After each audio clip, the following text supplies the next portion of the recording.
Hi everyone, hope you're well. Joining in for another session. We're in the shop at the minute. Hope everyone's had a safe trading day and didn't get caught up in the ridiculous news spike before open.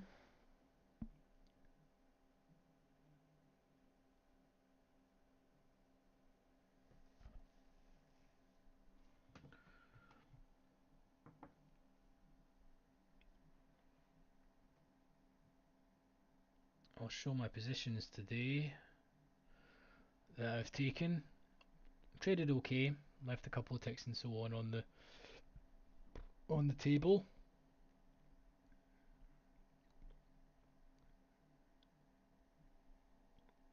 I think we've made just short of 20 ticks today, which is fantastic.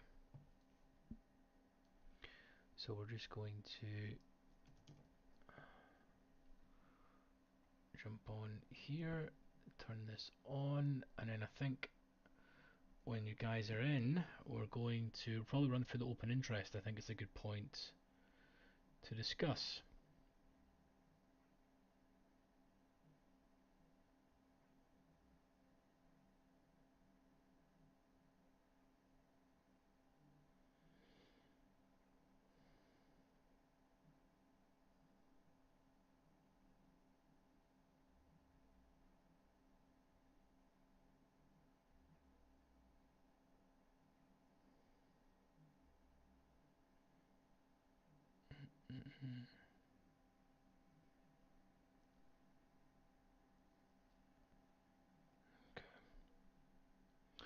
Oh, we're selling off now, which is... We've been really choppy, to be honest. The Dow's been relatively steady, just grinding down. NQ's been the culprit as usual to keep everyone from dumping.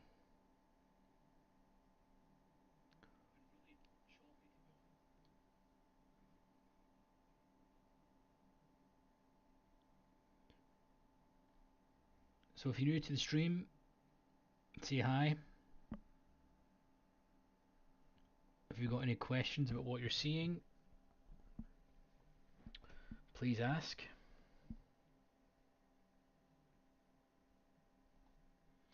And I think what we're going to do is we're going to run through the open interest.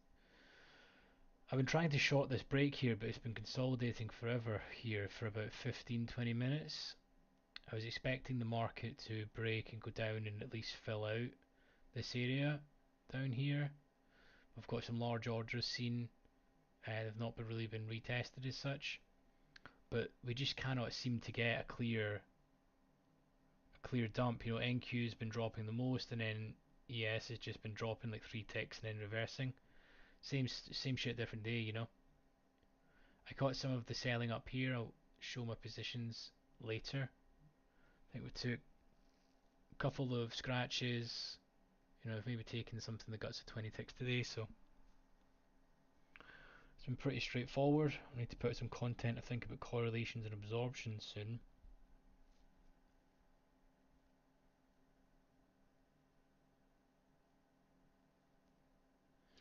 So we're trying to sell off at the minute. YM is continually drilling lower. Russell is not really following suit, and NQ is doing NQ things.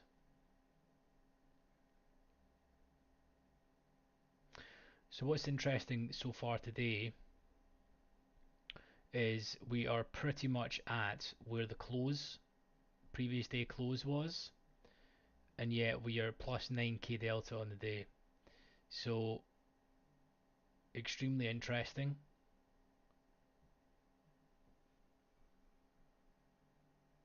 The fact that we're so positive in delta, yet we're pretty much flat in the day, which essentially means that there's been a lot of absorption on the offer, right? Just in general for what we can see on the day today. So if we do get a break of the lows, all this positive delta is going to have to liquidate. And the next point of inflection for them to liquidate is going to be probably here. Then we should see a drive down, you know, but this was crazy here, and we are literally just right at the previous day's point of control and the day's point of control, so it's why we're experiencing chop, right? And I thought it was a good idea to potentially put on volume to explain what you guys are seeing. The reason you've got chop is there's just no volume. You really need volume to be above 10k on a candle, a 5 minute candle, for example, to start seeing any real movement. So this white line I've got drawn here is 10k, and you'll notice that every single large candle here, right, has been above 10k. You know, this is a large one, this is a large one, you know, and then you've got the open, they're pretty much all above the 10k mark. And then when the market tends to chop, you know, you're down here, it's been slowly grinding lower, but not with any real conviction, to be honest with you. Because from here to here, you know, at 24 ticks, which is decent if you're holding right through it, but you've had to hold through complete pain. You know, you've been chopping for 15 minutes at the initial balance low.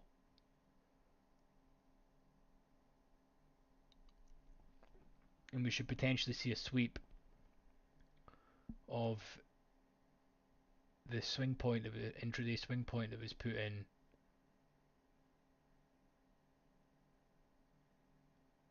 So we'll see how the market treats it. YM is getting hammered at the minute. It's been dropping consistently. So what's everyone trading? Does anyone any positions? What's happening? There we go, we're seeing a tick down. This could be the chance for a break now. I said it's not really that much volume.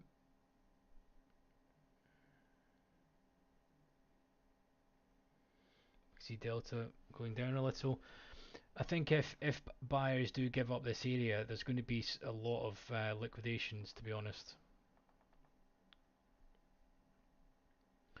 Not enough volume just yet again.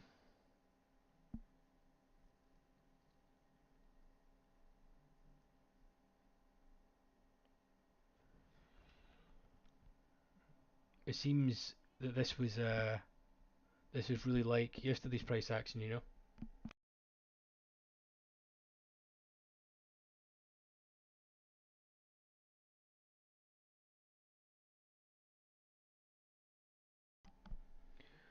So similar,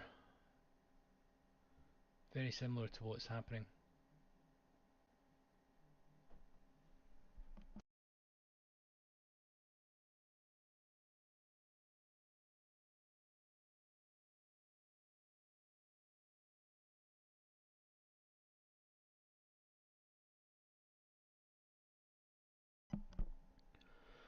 The other thing that slightly concerns me is just how weak the bid is, how little we're moving. Either sellers are going to get really aggressive and start throwing in like 1k delta, and if that does happen, then we're going to sweep here quickly, like now, you know. But again, we've just got no volume here, so we're going to need volume to pick up in order to crack these lows, and then we may see some long liquidation, which will help the short position.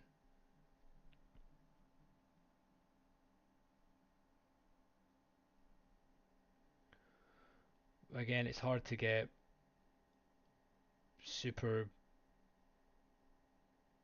you know, hard about a trade when you're at the POC. You know, we're literally right at the POC.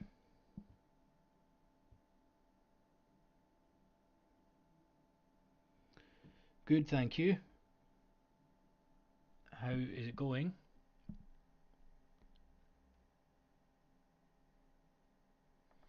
There we go. We're seeing NQ dropping. We've got a downtick in all equities. This should be breaking. We should see a sweep of this level here, considering how weak the bid is. But again, there's just not enough volume.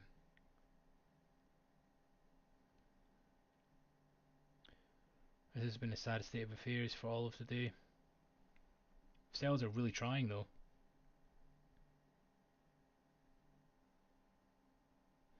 And the reason why we're not breaking is because NQ is back at POC. Any time the market gets back to POC in any market, it typically chops.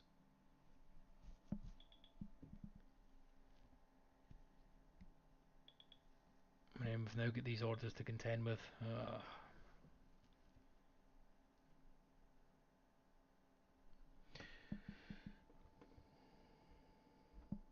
So, yeah, I'm good. Is this your first time in the stream?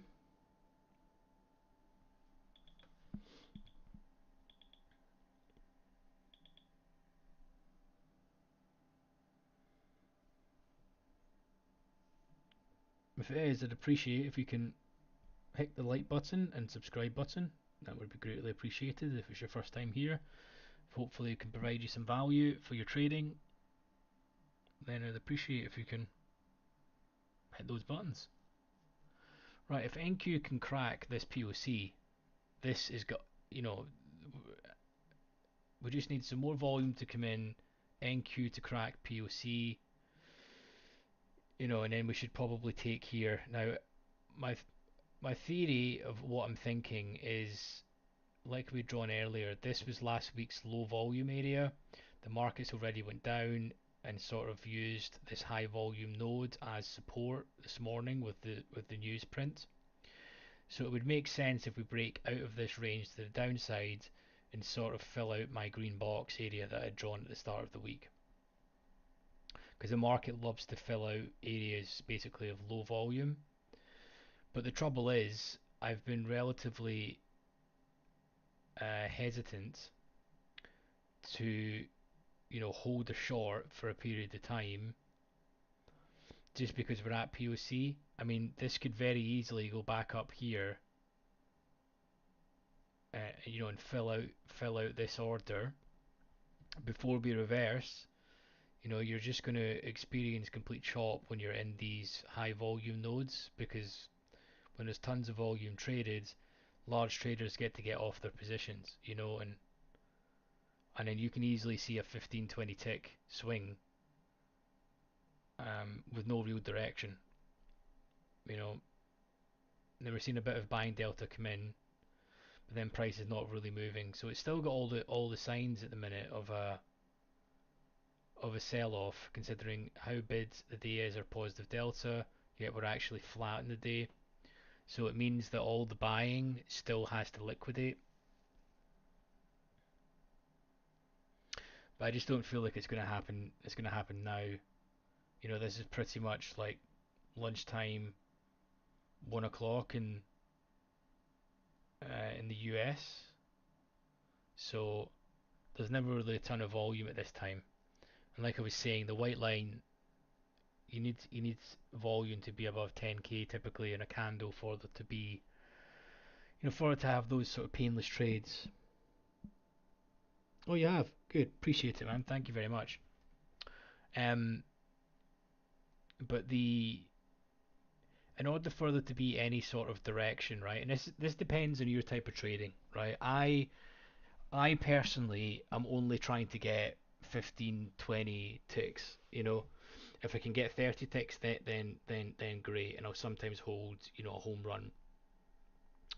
But order flow gives you the recipe and knowledge in order to gauge what's happening right now, so that you can take those 10 to 15 ticks, you know. And if you can take 20 ticks a day from the market, you know, with one or two many contracts, you know, that's fantastic, you know, and keep your losses really, really tight. And exactly what I was saying here is the market's looking probably to go up, chop around POC, and then potentially fill at this area. Now, we're not seeing a huge lot of buying delta come into ES, but yet again, I've said this in the last streams, NQ is just the index that's essentially been causing everything to tick up. The Russell has not moved, is actually selling off. We've got the Dow at POC, you know, and NQ is just going bid. Sorry, ES is just going bid because of NQ.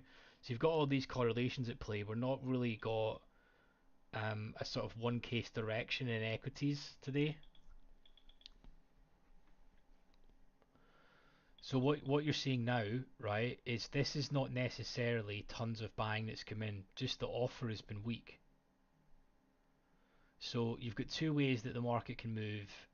The market can move with aggressive, buying or selling, right?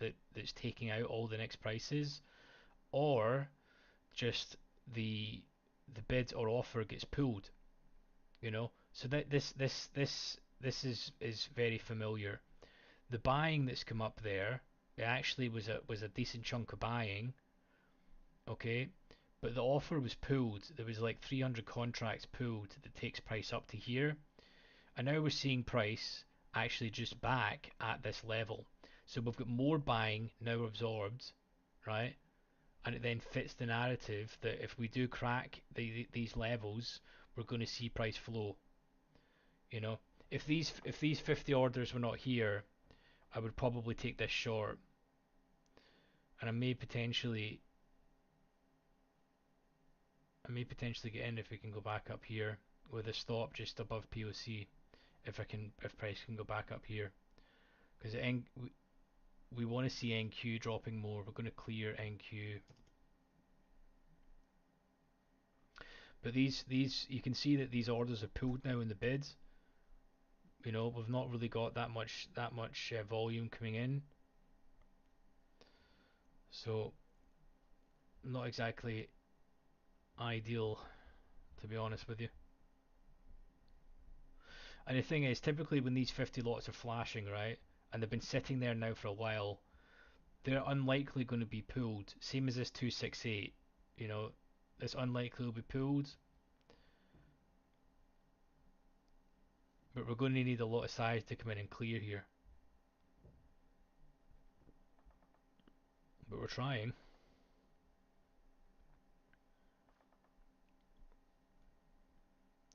If NQ can dump here, then we should probably see a break. We're going to recenter these.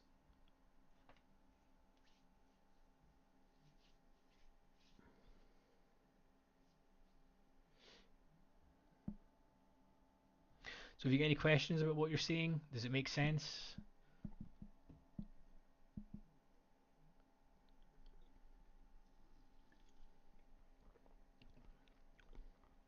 We're just trying to wait for the right conditions at the moment, so that we're not having to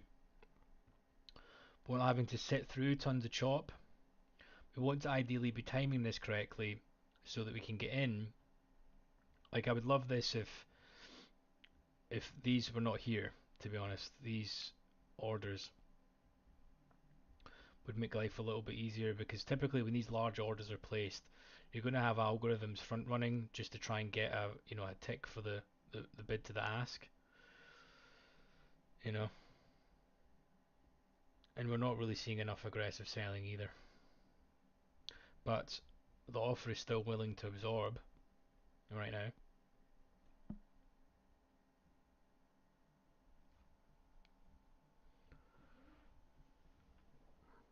So there we go. There's NQ taking up the market.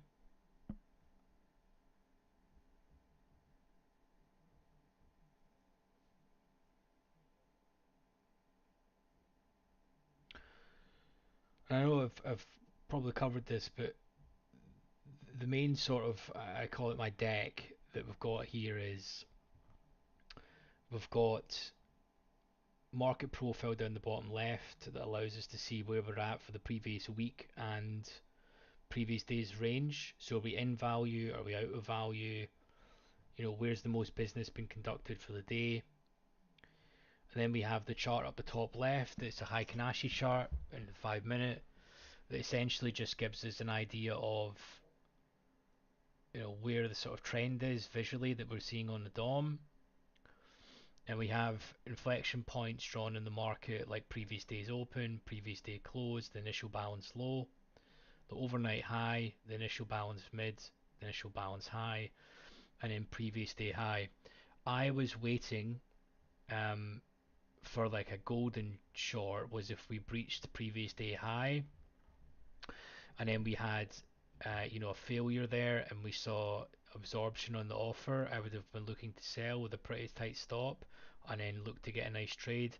We didn't go there, And then I got this sell here when we had this fail. Um, and we can run over those positions. Taking a few scratches, I think one, 3 or 4 tick loss today. But yeah, relatively straightforward.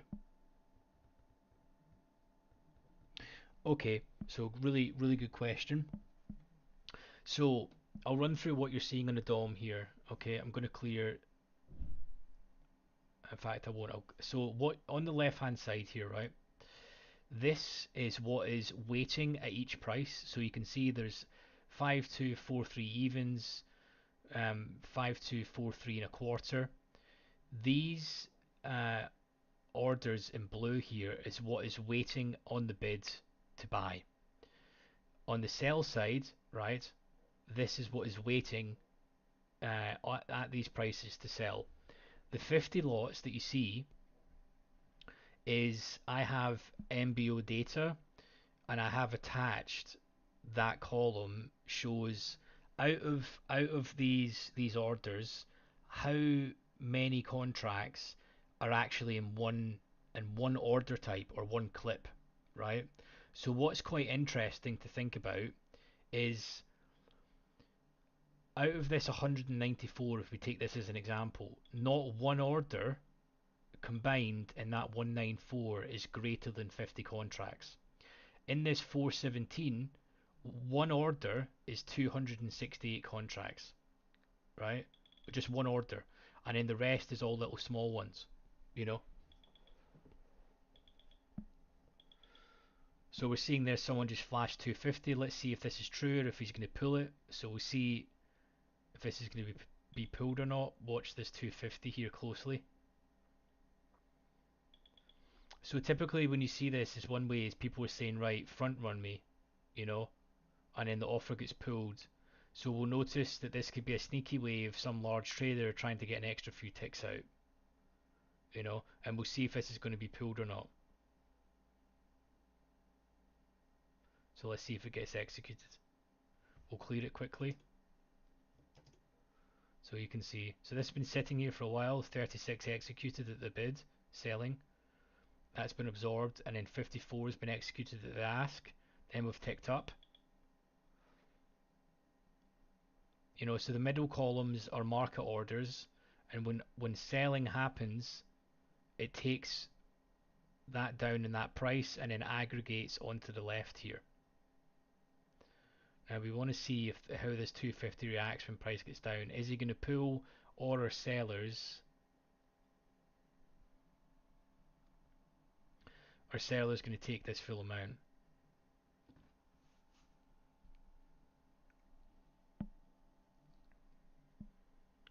So the red is basically market orders that are selling. These aggregate each price.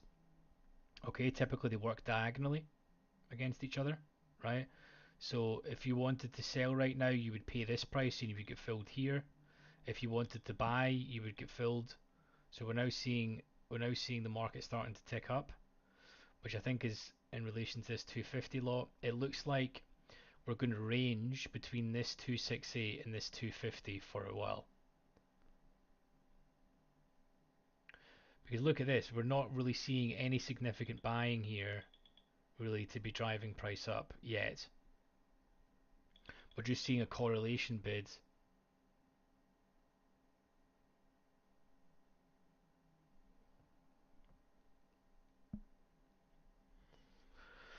Okay, so you can see the amount of absorption, 418 contracts, 420 traded, you know, absorbed, then the market's ticked down. You know, we're absorbing on the offer, market's ticked down. Let's see how this reacts. Someone needs to come in. If the sellers have intent at the minute, they should be hitting here with size and see. Let's see if this is going to be pulled. Yep, he's actually keeping that order. So that was fully kept. That was traded out. The sellers have then hit that, and now we're now selling off. Now could be the chance, to be honest.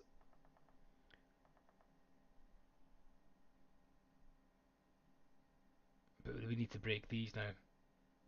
Like I said, if these orders weren't here, this would be a lot more appealing to me because I don't know how much size these guys have behind them. to be honest with you. You know, and typically when you see slightly larger orders on the DOM, when the market gets down there, it will normally tick up off it for a few ticks. You know, it's the same here on the Russell. We're seeing a 90 lot flashed. I think a 60 lot up here on the Dow.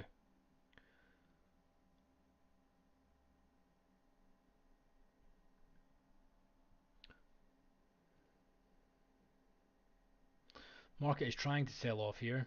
We've seen some negative delta come in now,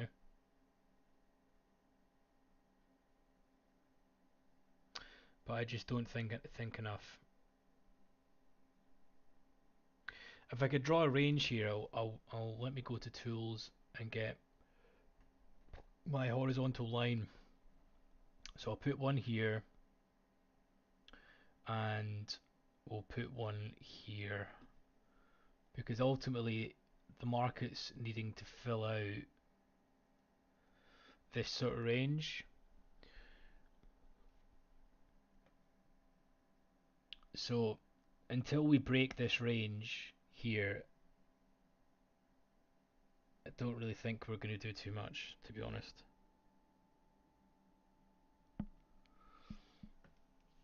But generally speaking, you need to have, if you look at some random DOMs, I don't know what platform you use, but if you don't have the market orders, they're pretty, you know, you're missing out in tons of information, you know, because you can see that, right, prices went up here, 305 was absorbed, sold 136, 101 was absorbed, you know, 181 sold, you know.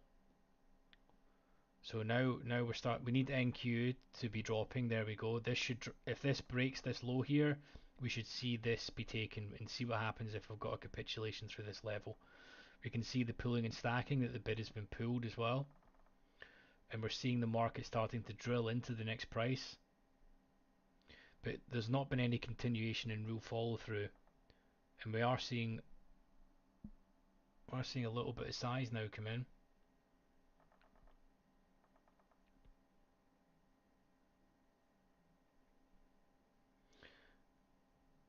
Crazy. When you spend enough time looking at a DOM like this, it just repeats the same behaviors all day, every day. And because we've got a day where we're out of whack,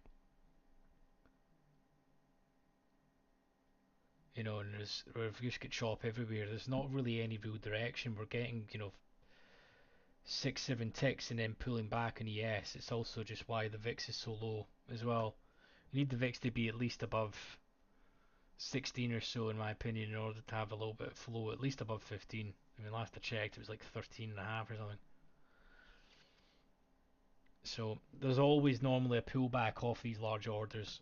It's always a nice smoother trade when there's not anything flashing on the book. You've got orders being pulled and you've got correlations across the board in equities.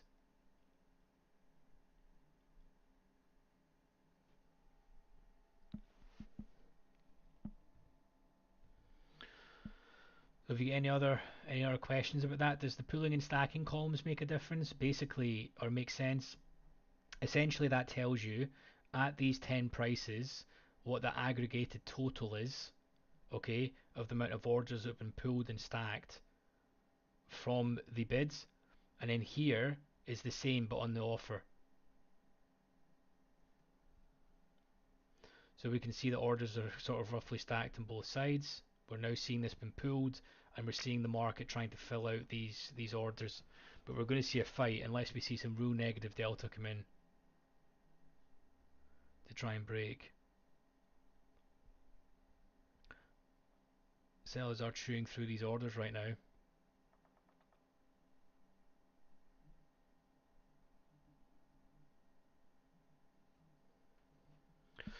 You can see what I mean. If these orders were not here, we would have a much cleaner break. The breakout to the low would have been much more appealing. You know, because you don't know if the market's going to really take these out. I mean, NQ is dumping now, so we probably should.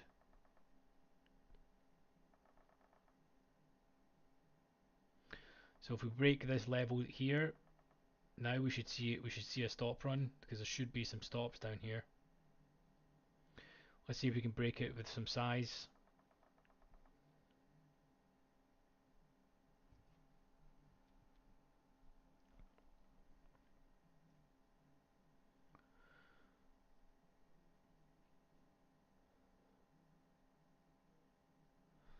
So there's been a lot more selling here, but we need to crack this level. If we can with a little bit of size, then we should be ticking much lower. We need NQ to drop for that to happen. Again, now someone's happy to absorb even more. This price action sucks. Do I use them as entry? No, I normally use them the other way, to be honest. If I see them and it's in a tight range like this, it makes me a little bit more hesitant to to entry. Now, I would say today I've been looking to short all day. I've not really been looking for any buying. There's some definite size here. The market, if this was normal conditions, this would be cracking. You know, if sellers come in aggressively here and essentially clear this, we've pretty much got an iceberg here on the bid. You know, there wasn't 1,000 orders shown, right? 1,000 orders have been absorbed from this guy here. So he's now got 250 lots shown, and we're seeing so much size absorbed. If sellers aggressively punch through this level, we should see the next target being down here. But then the trouble is, it's hard for me. We should see the next target being roughly down here if we can crack. But there's 1,038 contracts absorbed in the on the bids, 1,400. You know, so if NQ plummets lower, we maybe see a tick down, but we're really struggling right now. So these iceberg orders that were here that were shown, because there was not 1,000 lots shown there. There's been continual flashing. If this can break, then we should see a more of a capitulation. Sellers are really trying, to be honest. You know, with this a lot of negative delta that's coming in. Not all icebergs hold, by the way, but when they do hold, you normally see a breakout of the range.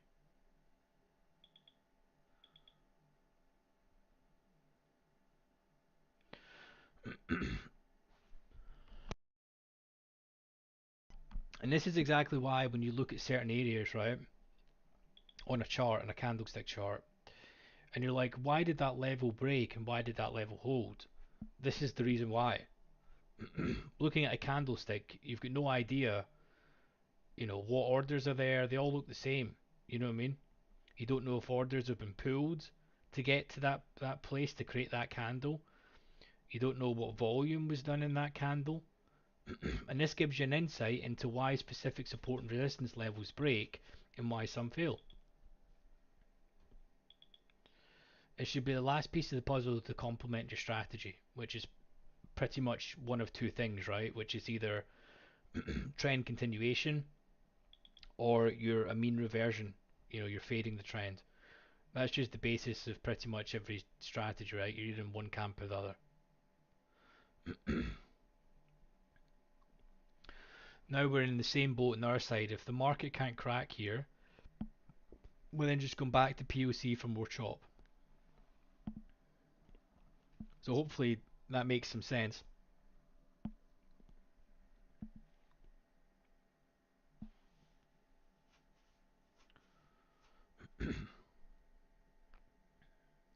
This price action, you know, it sucks.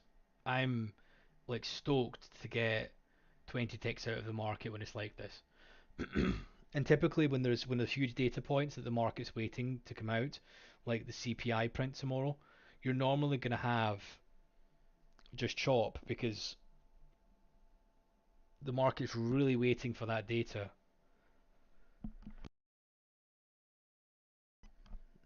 to come out.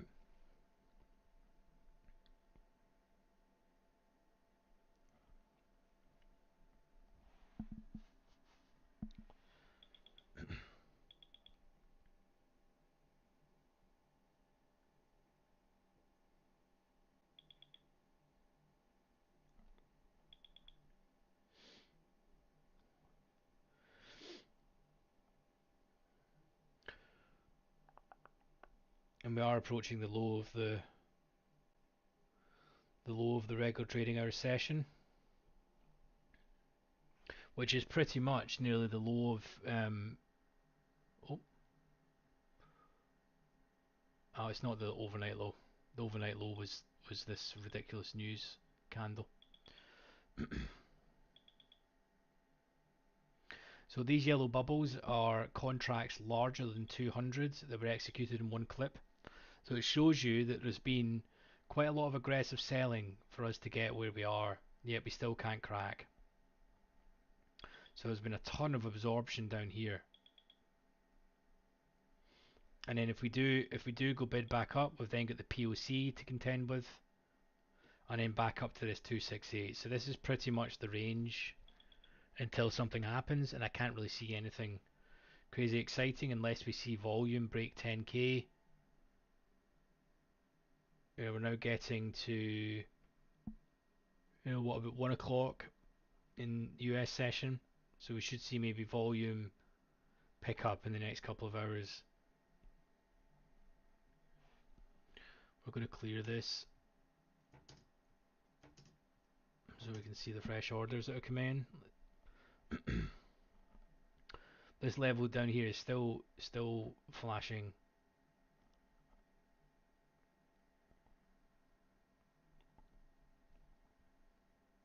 So as an example, I typically see that was pulled there. That 74 lot was pulled. I use these large orders typically as exits rather than entries. So if I was selling up here, I would look to be getting out here, because someone is prepared to sit there with 50 lots that size, right? Whether it be a human or a machine, um, they've definitely got more than 50 lots available to be traded. That could just be the tip of the iceberg for them to start moving. NQ, there we go.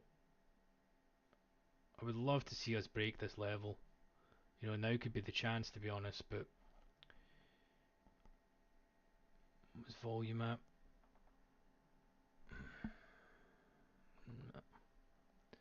Not enough just yet.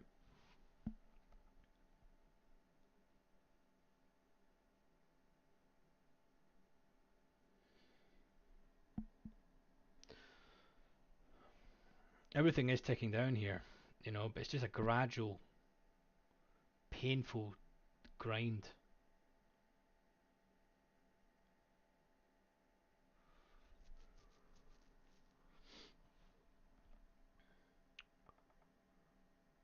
Right, surely they're going to crack this level this time. Or is it more chop? Do you trade NQ or ES? What's your preferred?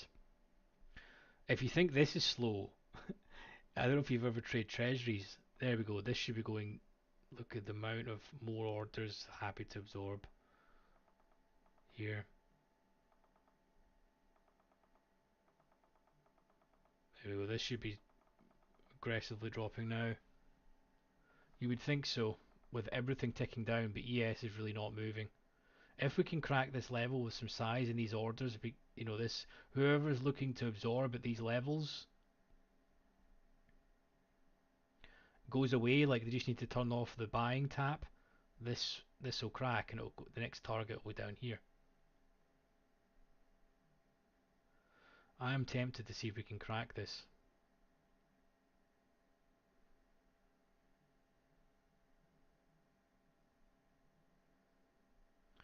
We could go for this and go for a pretty tight stop here. And that is gone.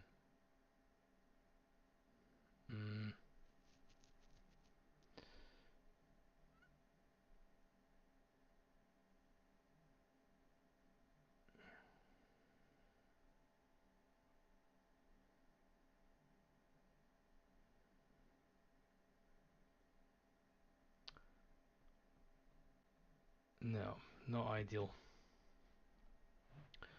Not ideal.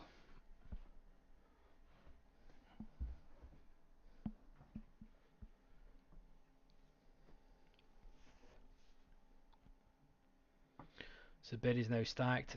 There's just so much absorption at this low of session.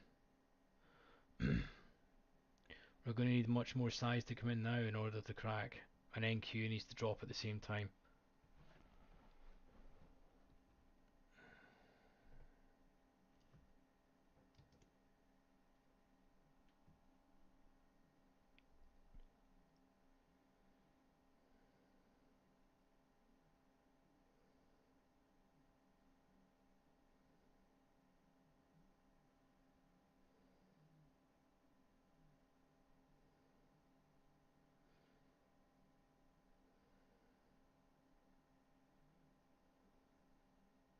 Is anyone in any positions at the moment? Or taking any at all?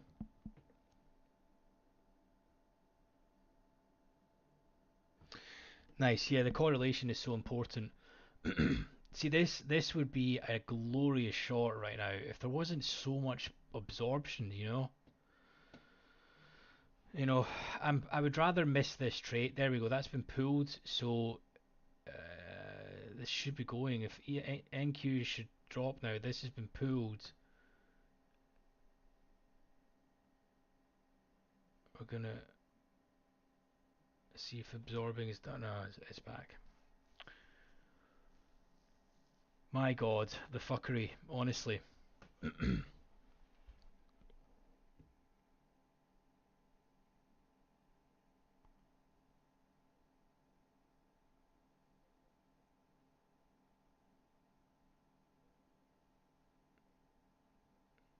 Yeah, so that 250 just been taken, and someone's still flashing here.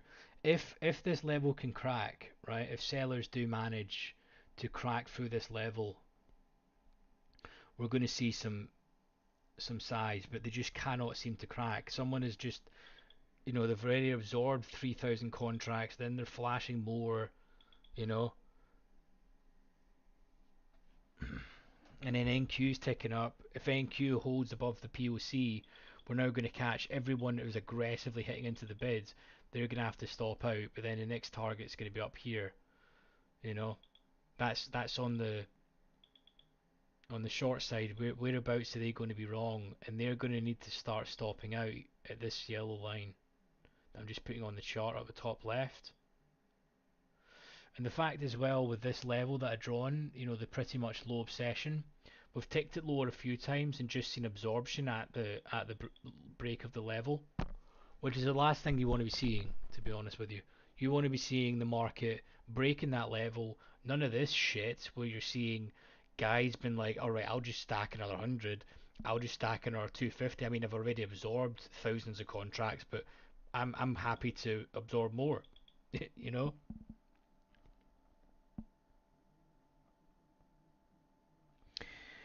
No, so I'm not really precious about what we're in. I'm precious about, you know, continuation and flow in the market. Like I'm not really wanting to. So order flow provides you an edge in the tape with size that's going in the market for you to identify what is going to happen next. You know, it's kind of like an avalanche. If you see all markets are ticking down and you're seeing, you know, the buyers are pulling, none of this shit's where they've got 100 stacked, and they're stacked 250. You know, you saw that. If you didn't clock it, rewind it, and you'll see I was literally waiting to sell, right? But I then pulled or didn't even think of my order or confirm it because this just makes me uncomfortable because someone that's prepared, oh, they're pulled now. So that's interesting. That's interesting. So if these orders, now if NQ can get down here, we should see a crack. And the stop could be above here, but NQ needs to drop.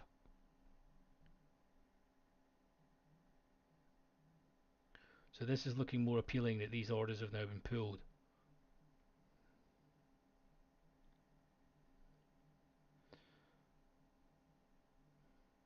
And the stop ultimately is going to be above here if we do decide to get in. But you see what I mean? We're talking about thinner edges here, right? The crack down here is going to target this level down here. But the reason why we're not breaking is because NQ is ticking up and at POC, and you just get chop around that area. You know, we're also seeing the Russell ticking up now, and YM is kind of in this mini range here. You know, so I'm not prepared to just sell this and then put a stop above here and then just wait. You know, I would rather wait for a much more precise entry, really zone in the order flow and be confident in when I'm executing. You know, and to be honest with you, man, you only get that by staring at the charts and screen and understanding, you know. And the reason why I put volume in a chart, you know, is like this. I just added this for the recent stream. It's a very good idea to see the volume that comes in. And how do you get big candles? Well, you've got loads of volume, you know, and delta lets you know. Delta, just so you're aware, is the difference between market buyers and market sellers, right? So if it's a positive number, it means there's more buyers than sellers, and if it's a negative number, it means there's more sellers than buyers. You know, but we've just been stuck in my two little line range where the big orders are and all the absorption was. But I would say I'm more mean reversion um, for the day. Like if we crack out a level, but then I would wait for confirmation to happen. You know, exhaustion or absorption.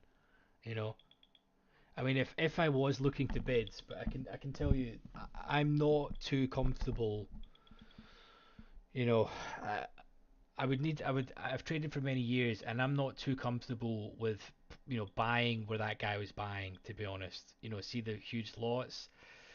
If you bought that, and you are right, you've got, I mean, literally a 2 3 tick stop, and then you could be targeting back the POC. You know, but there's you don't know if someone's just going to come in there with size and start ripping in 2K contracts or whatever and just smash through. That could be plausible as well. But NQ is now catching a bid, which is pulling everything up.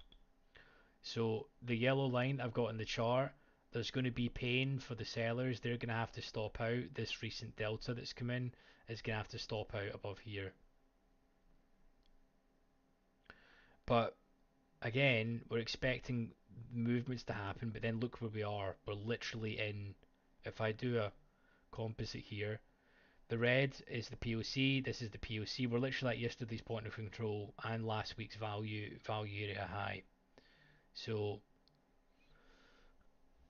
there's not really too much that's been happening. The market has really rejected these areas, like, rejected it on Friday, I believe, and it's rejected it here on Monday and Tuesday. We did have this massive spike down this morning with the news, but I don't think anything crazy is going to happen now until we've got the CPI data tomorrow. That the CPI data, we're gonna go massively bid, or we're gonna sell off or have a correction. I mean, I don't. I try to not to go into days with bias. I try to be more reactive than preemptive, typically. But my general bias, I think, is it doesn't make any sense how we're at all-time highs, yet we're not really looking to do any cuts and inflation is stagnant. Just doesn't make much sense to me, to be honest. The stock market is just permanently bullish. Buy and hold is like the best strategy ever. Yeah, crazy. Crazy AM session. Yeah, so I didn't, you know, going normally, I very rarely trade. So actually, this is a good illustration point that I looked at earlier. So because this is the AM session, right? Now look at this. This absolutely shit itself, this candle, right? I mean, it dropped crazy amounts. We had this huge selling above 200 contracts that basically just dumped the market. And pretty much in AM session, there's no large firms are really trading. This is just algos shitting the bed. you know, where they just pull all the orders and the market just drops massively, then it catches the bids, and then we end up exactly where we started. So, you know, if you're looking at something, people would call this a liquidity grab or a stop run or whatever, it's just an overreaction to news, to be honest. Now, this is even more interesting when I bring up Delta. Okay, so if let me squash this, look at the Delta that come in here for this, right? Absolutely no Delta, this candle actually finished positive here, right? And in the volume we had, there was quite a good amount of volume come in, right? But not enough for this to be dropping this amount. So what that means is you need to be thinking about is the market moves in one of two ways: aggressive buying or aggressive selling, or it moves by orders being pulled. You know, and this was not aggressive selling, because if it was aggressive selling, the delta would be at the floor. It's actually positive. So what this means is the bid was just pulled. The bid was pulled aggressively, that dropped price down, and then buyers got an opportunity to start buying this back up. And that's why we then finished slightly positive, because there was more buying on that candle. That's why you may look at that and you're like, how can that candle be negative? But then, you know, it was positive delta. That's why. But bids was pulled, um, and then they started buying aggressively to get it back up, just at a lower price. Now we're seeing back up at POC. If we can break and hold above here, and all of this, by the way, this uptick happened from this dude that was looking to absorb these, we'll call it block trades and icebergs down here. You know, where the guy was just flashing 250, flashing 100, got filled, and then there was thousands of contracts that were absorbed down here, and now we're back at POC. You know, and the reason why I didn't take the short was because that was sitting there. You know, and to be honest with you, not taking a position when you're close to doing it because you recognize patterns and flow that you think is not correct is for me is even better than winning a trade, to be honest with you. I actually get the same feeling of that over having a winning position when I recognize behavior that keeps me out of losing trades. Because if you sold here, you've pretty much ticked a bloody low. And then you're going to have to stop out here. If you end up in a dick, you'll have to stop out up here, and then you're down 15, 20 ticks and you're chasing your tail. Do you know what I mean? So, just loads of things to come into play. And I can tell you, this is why, hopefully, me going on here, guys, and rambling to you, that it just gives you little nuggets to look out for, that can allow you to keep out of bad trades and keep you in good ones, and just allows you to give you a little bit more context to what's actually going on in the market. Because, you know, price gets up here, for example, and it stops. Well, why did it stop? It didn't just randomly go to a place in the chart and stop. There had to be something at that level in order for price to not move anymore. You know, it's not just, you know, the magic algorithm was turned off at that time. Do you know what I mean?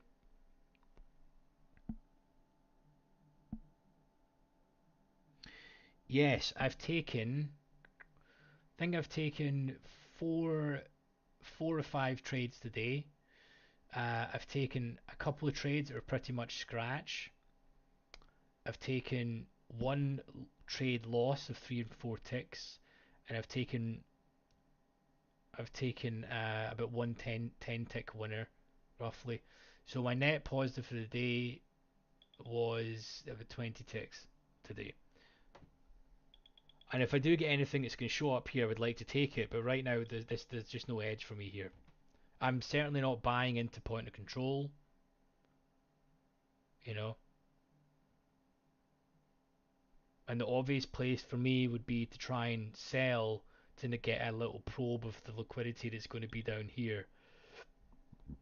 But this dude who was down here ruined their chances. So now we're just going to, it'll be interesting to watch the flow that comes in when we get up to here.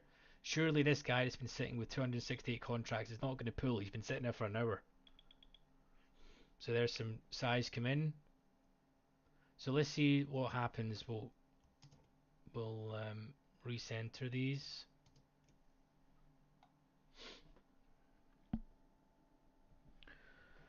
Yeah, I mean, I'm quite happy with my trading today. Like always, that happens. You know, I closed in that little bit early and probably lost out in like 5 6 ticks, but you know, c'est la vie. You know, that's just the way the cookie crumbles. If you start thinking about what you could have had, you'll spoil your happiness. To be honest with you. So I think this is pretty much all she wrote. I can't really see much happening this session anymore, to be honest with you. But what about you? Have you take Did you take any? Did you catch any of the trades or anything?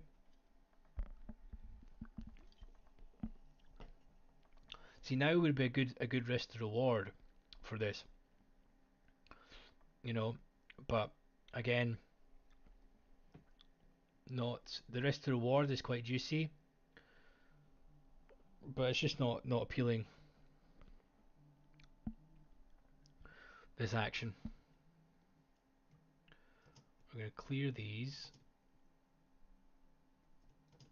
and see if we can spot anything. NQ is looking like it's gonna try and go lower, you know. Mm.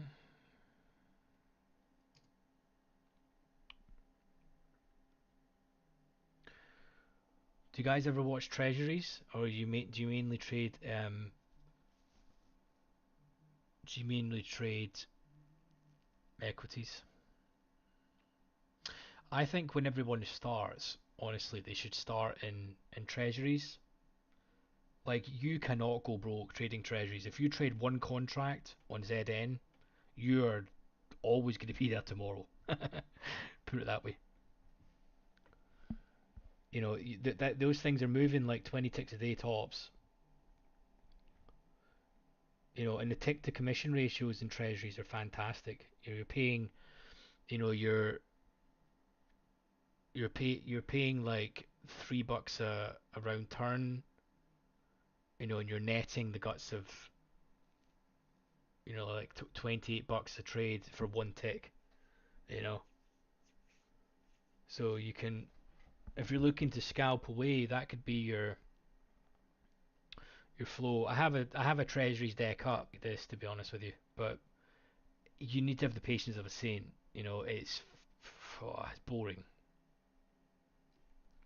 What you may think this is boring. My God, treasuries are very slow.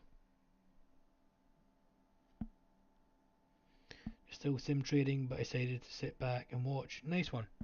Yeah, good decision. I think that a good rule of thumb is when you've got these big news days, do not trade the pre-market session. In fact, don't trade the pre-market session at all, to be perfectly honest with you. Um, but do not, when you're new or just in general, just do not trade the news because there's just no liquidity. To be honest with you, orders are pulled aggressively, like I showed that example. I hope you guys caught it there, where the market dumped all that way, and it wasn't fresh selling. You know, there was no selling there that caused that. It was just orders been pulled that caused the drop. You know, when the market drops like 200 ticks, and you know you're screwed.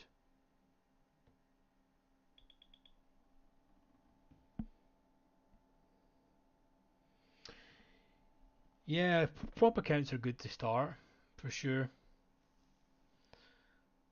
Prop accounts are a good way to, you know, to have your sort of skin in the game and so on. I would say take your time with them though. You know, there's really no rush, and really limit your risk. You know, if you are going to trade minis, only trade one. You know, if you are going to trade NQ, to be honest with you, I would suggest micros. The commissions are pretty rough in micros, but you know, it's a good. You just want to. When you're learning and first starting, the number one thing you need to get okay with is do not average into position and be able to accept losing and don't go on tilt. If you take two losing trades in a row, don't beat yourself up. You know, at least you'll be there tomorrow. You should take pride in actually always be able to come back tomorrow. That should be your goal. And and you'll have, like, for example, I think it was last Thursday or Friday, I had a relatively choppy week. And then Friday I put in, like a 700-800 bucks day, for example, on Friday. Absolutely made the week. You only need one good day, and this price action is happening at the moment. It's just not it, to be honest.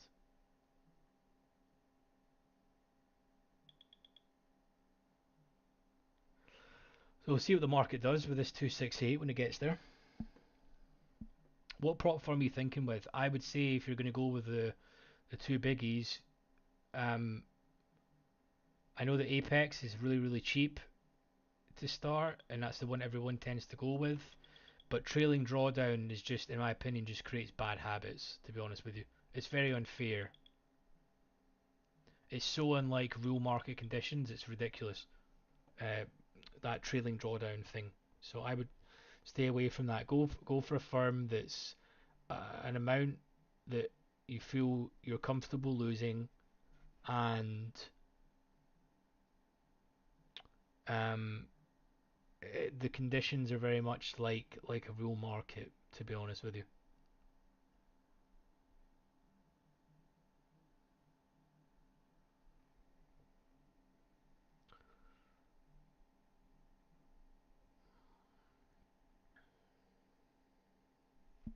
But yeah, well done on being on sim. To be honest, a lot of people can't do that, man.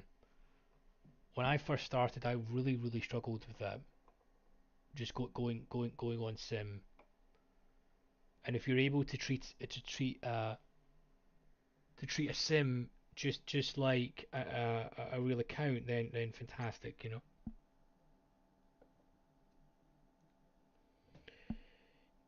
Yeah, so pretty much, I think the only one as far I'm aware of, I don't think that works with Sierra, is Trade Day.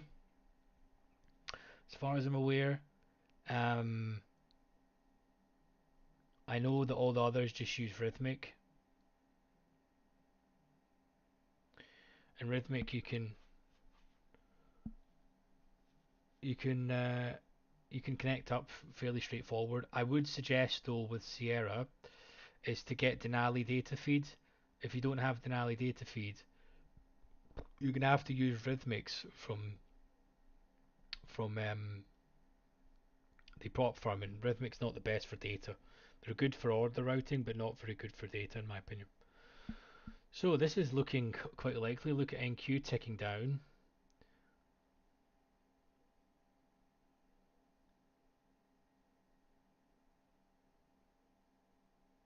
Let's see. No, no volume. Let's see if we can start to see a little bit of volume come in.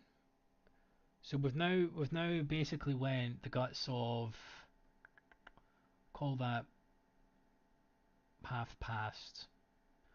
We've now went nearly 2 hours, yeah, more than 2 hours, with not one candle above 10k volume. Jeez, that's shocking, to be honest.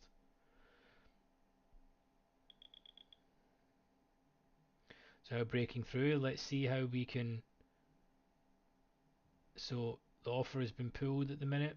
Let's see if some size can go in and clear this 268 order that's been sitting here for an age. But look at this, we're seeing Russell not really moving. It's still ticking down. There's not really that much correlation in the markets today, which is a little bit meh. You know, Again, it sort of goes on for more of the chop. There we go. A little bit of a bid caught there, and that was a nice little sweep. So let's see if. Yeah, there's just no volume. I mean, look at this delta here. You know,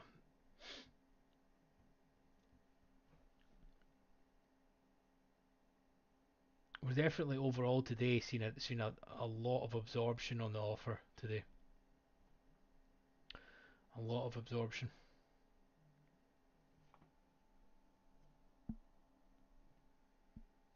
which in my opinion is never very good because, that's not the right word to use. When I see tons of absorption, my overall opinion on that is people that are absorbing a lot of contracts are large firms. You know, either they're exiting positions or they're entering in new ones. Because retail don't really have the size to even move any market at all. You know, if you guys have ever checked out the commitment of traders or the COT reports released every Friday, it just shows you that retail has got absolutely no bearing on anything, to be honest with you.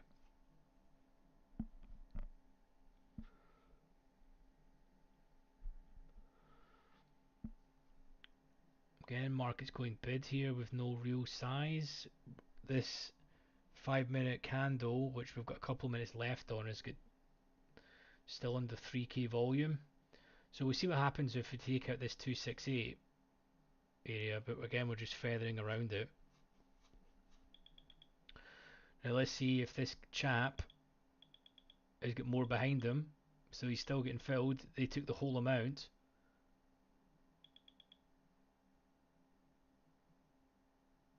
Okay, and then it's broke. There we go. Well, I say break. A break in ES these days is like 3 ticks. Ah, God.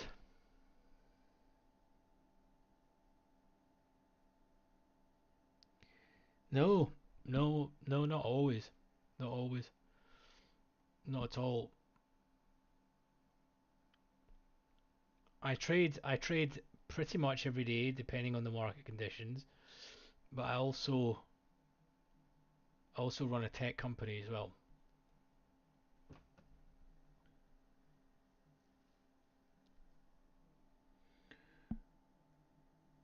But trading is something I've been doing for a long time. You know, it's always been there. It suits.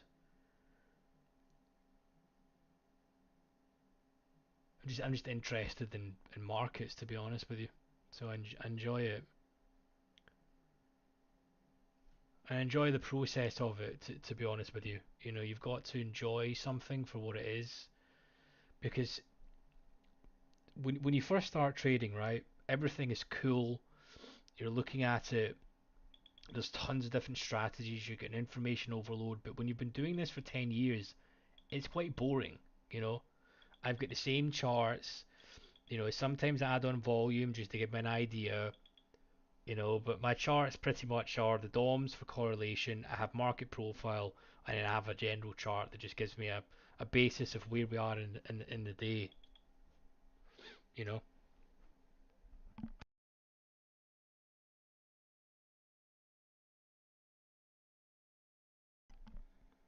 but it shouldn't really be. It's like any job. You know, it shouldn't really be fun. You should be able to roughly, project or think about it as a business. And that's the thing, is people don't do that. It's just a hobby, and you need to treat it like a business. In a business, you typically have forecasts, you have planning, you carry out admin, you have a plan of attack, of what you're looking to do. You have your target markets or target products, your target areas that you're looking to do business. You know, it's just no different. I mean, what's the chances of someone who's doing it as a hobby versus competing with JP Morgan, for example, that's their job?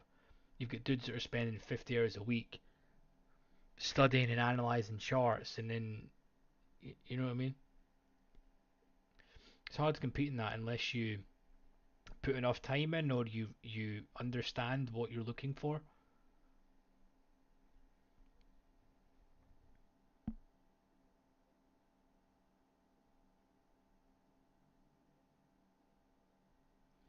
I was wondering, is the stream? I don't know if I should. How does it look? Can you guys see the DOM clearly? I suppose it's going to be pretty difficult if you're watching on mobile, but I'm aware that you'll be able to zoom in and stuff. But how does it look when you're seeing it on desktop? How's the stream quality? Is it good? Like, can you see everything pretty clear?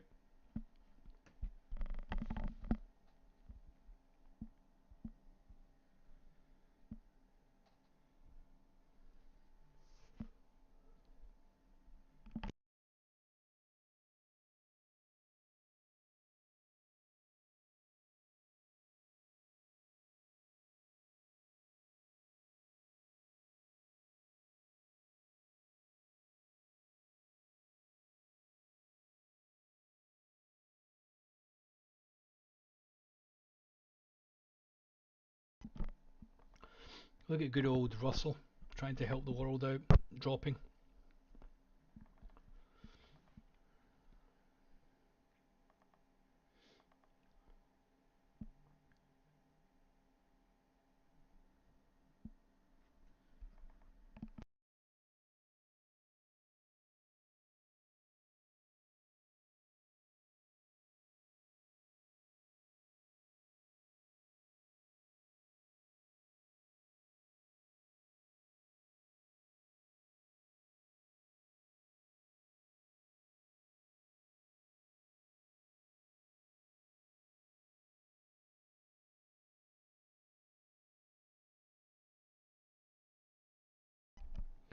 Oh, nice, nice. I'm good. I'm glad that they're nice and clear, so you guys can see everything, and it's pretty sharp. That's good. As I wasn't really sure if I had to adjust the stream quality or anything, but that's good that you can see everything. Yeah, I mean, look at the lack of correlations today, right? It's another reason why we're in choppy mode. We've got Russell ticking the low. YM still in the range. Just complete lack of direction, to be honest. And then again, this big 400 lot showing here. It's almost like, this was the level down here that we saw the absorption. And we've seen a number of absorption here in this guy. So if we could extend this range, you know, this is pretty much now going to be the range, which is this is the value area high, this is the value area low, and now we're just pretty much going to rotate around the POC. I mean, where I would be pretty interested is if we could just go extreme bid, for example, clear out the initial balance high and previous day high, and then we have a nice little sell off back into the range. That would be good. However, chances of that happening are pretty slim considering we've got all this in the way. We've got value at a high to beat of today. We've got value at a high to beat of yesterday. But then right in front of our face, we've got 500 lots that these guys have probably got more behind them, and we've got lack of correlations on the bid. you know. So you can almost get a crystal ball out and sort of forecast where the market's going to be in a rough range here. Does that mean you're going to trade it? Probably not, you know, because I've got no idea if someone's going to come in right now and just buy up the market. You don't know that. You need to try and trade at the times where all of the signs are correct and giving you something as sure as you can to being a correct trade. And I don't know if you guys play poker at all, or you have in the past, but poker and trading have quite a lot of similarities. I've played a lot of poker, and it's the same sort of game theory around it, where you're trying to bluff your opponents, which is this is what big traders are doing to each other all day. But the main difference between poker and trading is poker you have to pay to play the blinds regardless. Whereas trading, you basically get paid to wait. You get paid to sit there and wait for pocket aces or pocket kings, wait for a premium setup, and take your few trades a day. You know.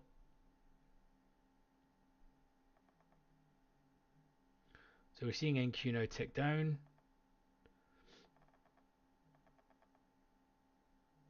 Look at the amount of stack there on the offer. We'll see if that continues here. It's just a pretty tight range today. For what's happening.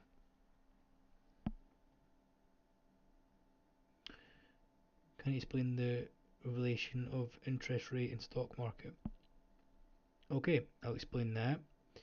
And what do you think of Bookmap? Okay, so I'll start off with the interest rate in the stock market.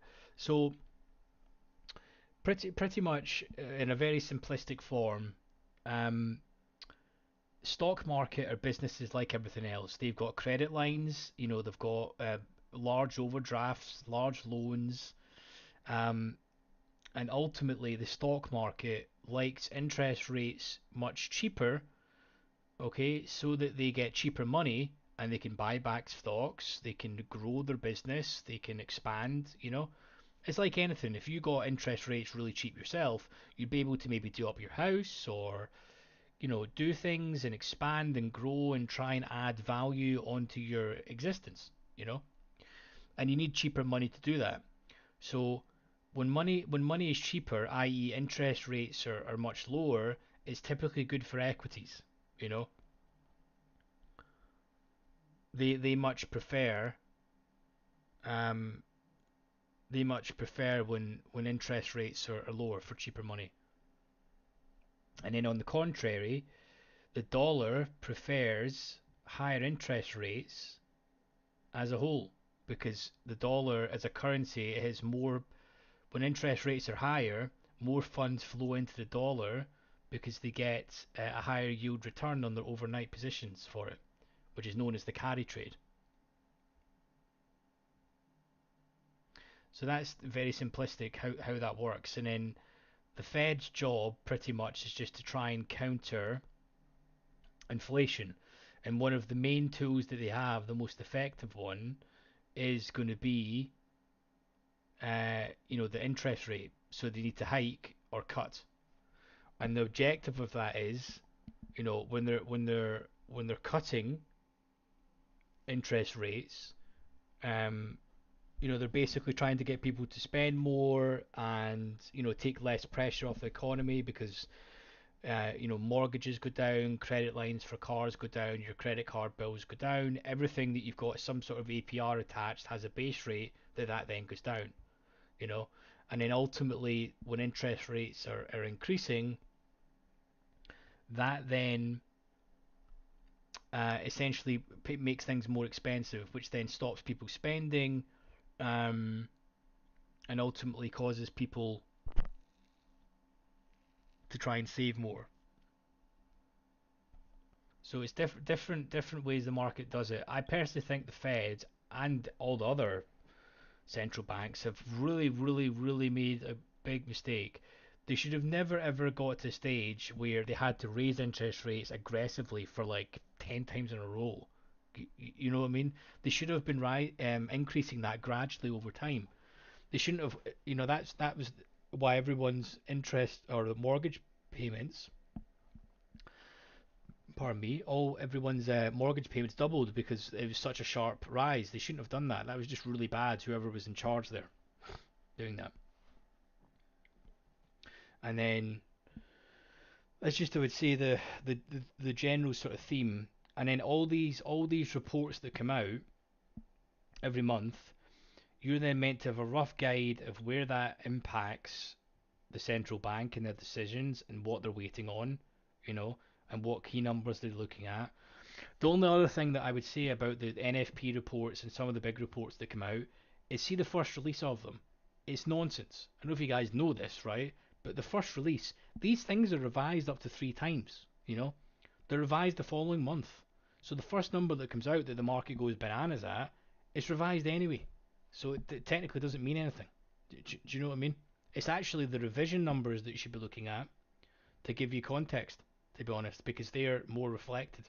I mean, it's 2024 and they're having to revise things a few times. It seems a bit inefficient if you ask me, but so that I don't.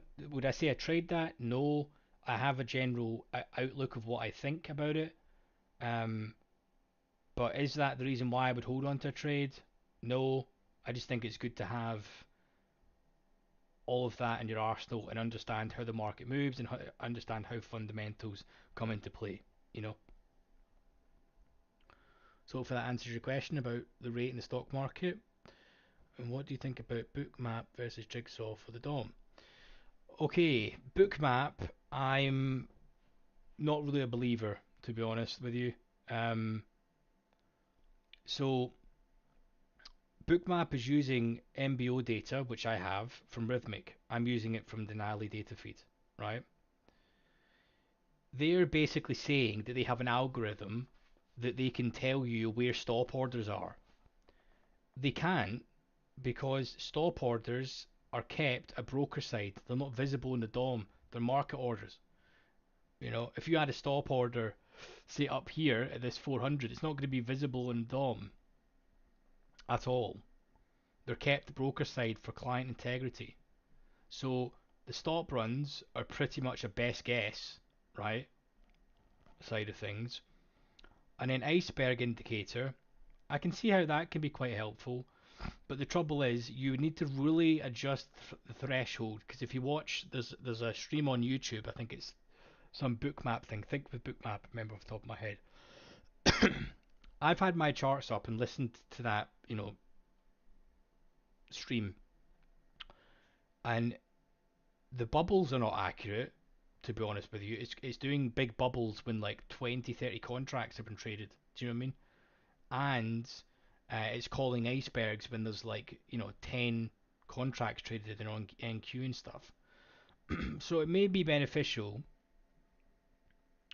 if you can really change the thresholds and stuff. But I think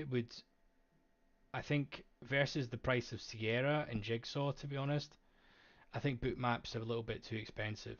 To be honest with you, I think I've not really checked, but I looked at it and you were, £100 odd a month for some SI indicator, and you had to buy the pro version and all that sort of stuff. I just didn't really see that value because I've really thought about it. I was like, can that add value to my trading? And I was like, well, yes, it can. But then I've got enough charts up as it is. Yeah, I don't need a fucking another one, you know.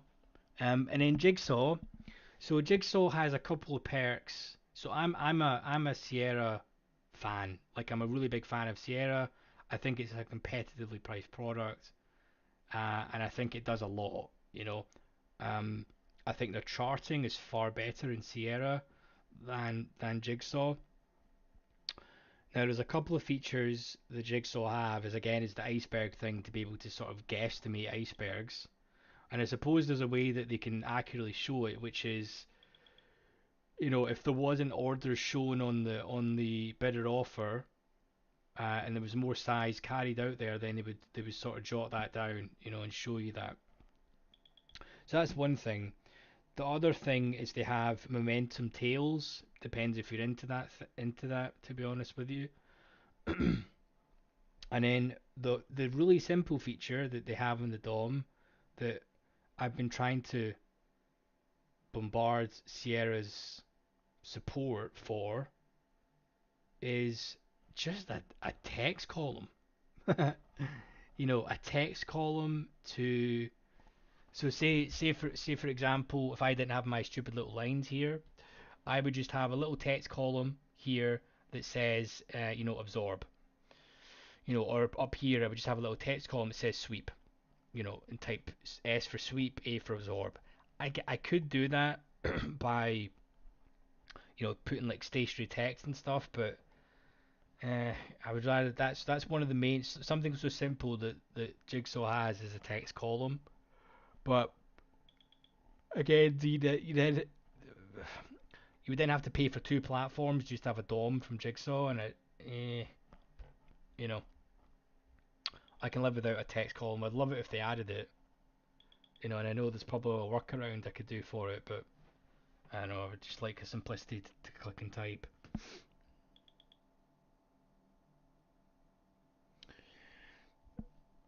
Um, so the Fed starts to cut rates, then the market could go much higher. No, so my theory right now is the first quarter of the year we opened up extremely bid. We've almost went in a straight line in equities. Granted, there's been a few pullbacks, but I don't think anything has really dropped below the 200-day moving average or anything, or even maybe even the 100. I need to double check the charts, but we've been extremely bullish, and that was on the proviso that we would have had like 3 or 4 cuts this year. So the market was trying to price that in, and the rhetoric from the Fed in the last 4 to 6 weeks is now completely changed. They're now saying, meh, if we see inflation stay stagnant and we don't see that improve, and also if job numbers don't improve, then we don't see the need to be cutting rates anytime soon. So it's like everything, right? people are not going to wait until the Fed comes out and says we're going to cut rates to buy. The market is efficient. The market will try and price in things. So if the market thinks, if big funds are like, right, we believe there's like a 70% chance there's going to be a cut next next FOMC, right? They will place their bets to go bid. The market tries to price in an equilibrium between what the Fed is expecting to do and what's going to happen. And if the Fed comes out and says something absolutely whack, then the market will just sell off massively. You know, so it really depends. Any chance you could create a volume profile video for a DOM? I sure can. I sure can. I'll create a video for you for that. You need to give me some content ideas. I mean, I'll need to do some more things about correlations because correlations are extremely important. I need to do a video on that. Um, I then will need to cover things like really big absorption that you see in icebergs and just what kind of day you're in. But sometimes it's hard. The one thing I would say is you guys need to spend time doing this. You know, that's that's pretty much it. I can I can tell you all the strategies and stuff in the world, but you need to spend the time in the charts and recognize the flow yourself. And only you can do that. Only you can click the mouse. You know. But I'll definitely cover a video on volume profile for the DOM, and while I'm at it, I'll do the delta because I've got delta here that's quite nice in a visual for the main market I trade. I've discussed what delta is, but for example, we'll use this 14,084 here at 254 and a quarter. So that's the total amount of contracts traded at that price, and this is the amount of negative delta at that price. You can add on a hotkey to clear delta if you want, so that it refreshes more often. I probably should do that, to be honest. I had it at one time but then disabled it. But what other videos would you guys like to see? Because I need to put one out and make one. If you guys get any other preferences, what's the main thing in the chart? I'll need to run through my support and resistance lines because they're quite handy, to be honest with you. It's a paid indicator, so I'm not really wanting to start demonstrating indicators that are paid ones because I don't really think people need to pay for it. Sarah's got enough stuff in it. So I don't really want to rush into doing that. So if you let me know what you guys would like, to see, and it's specifically more markets. I think I would like the channel to be more around, tutorials and giving people the skill set rather than me showing specific strategies around how to execute. Because at the end of the day, my strategies got no bearing on anyone. You know, it's you as a trader. You need to be able to execute it yourself. Look at my nice little yellow lines. The market seems to be absorbing these lines quite a lot at the moment. Let's see if the market can break. Even Russell is ticking up at the minute.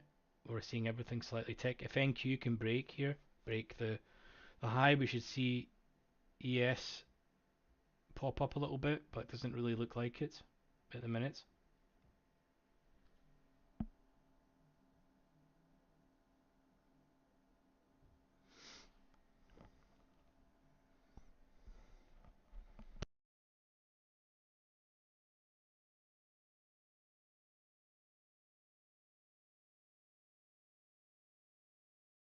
There we go, there's the pop up in NQ, and you're seeing ES been lifted at the same time.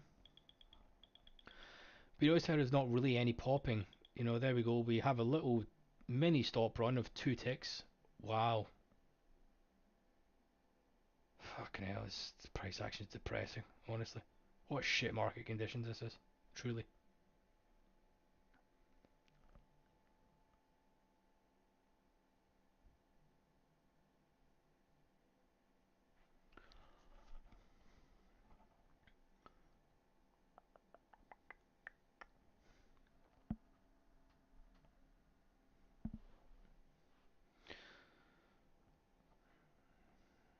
We're getting a relatively decent risk to reward right now. Back to POC. The white lines I've got as well at the top of the left hand charts is the VWAP bands, which are quite handy. I don't even have VWAP drawn, to be honest. I just have the bands to let me know at a point of resistance and support. Because when you're in a balanced day like this, typically the VWAP bands will be respected. Oh, this guy's back with his little 400 law. Tiny position size, that, eh? Wow. It's 800. This will be interesting. Let's see what happens here. If this is going to be pulled or not. Or if buyers literally take this whole amount. This will be interesting. Let me watch this here. Okay, so he's not pulling. So there's 902 there. 300 is filled. We're seeing some real size come in now in the bid. If this can be taken here. They say there's so much liquidity both ways at the minute. I mean, someone's just laying out 800 contracts. Jesus Christ. So that 400 was filled. This guy's then still loading. This is what you call the definition of an iceberg right now. And then it's filled, and now we break. So let's recenter. So now we've just broke out of the value area high right now.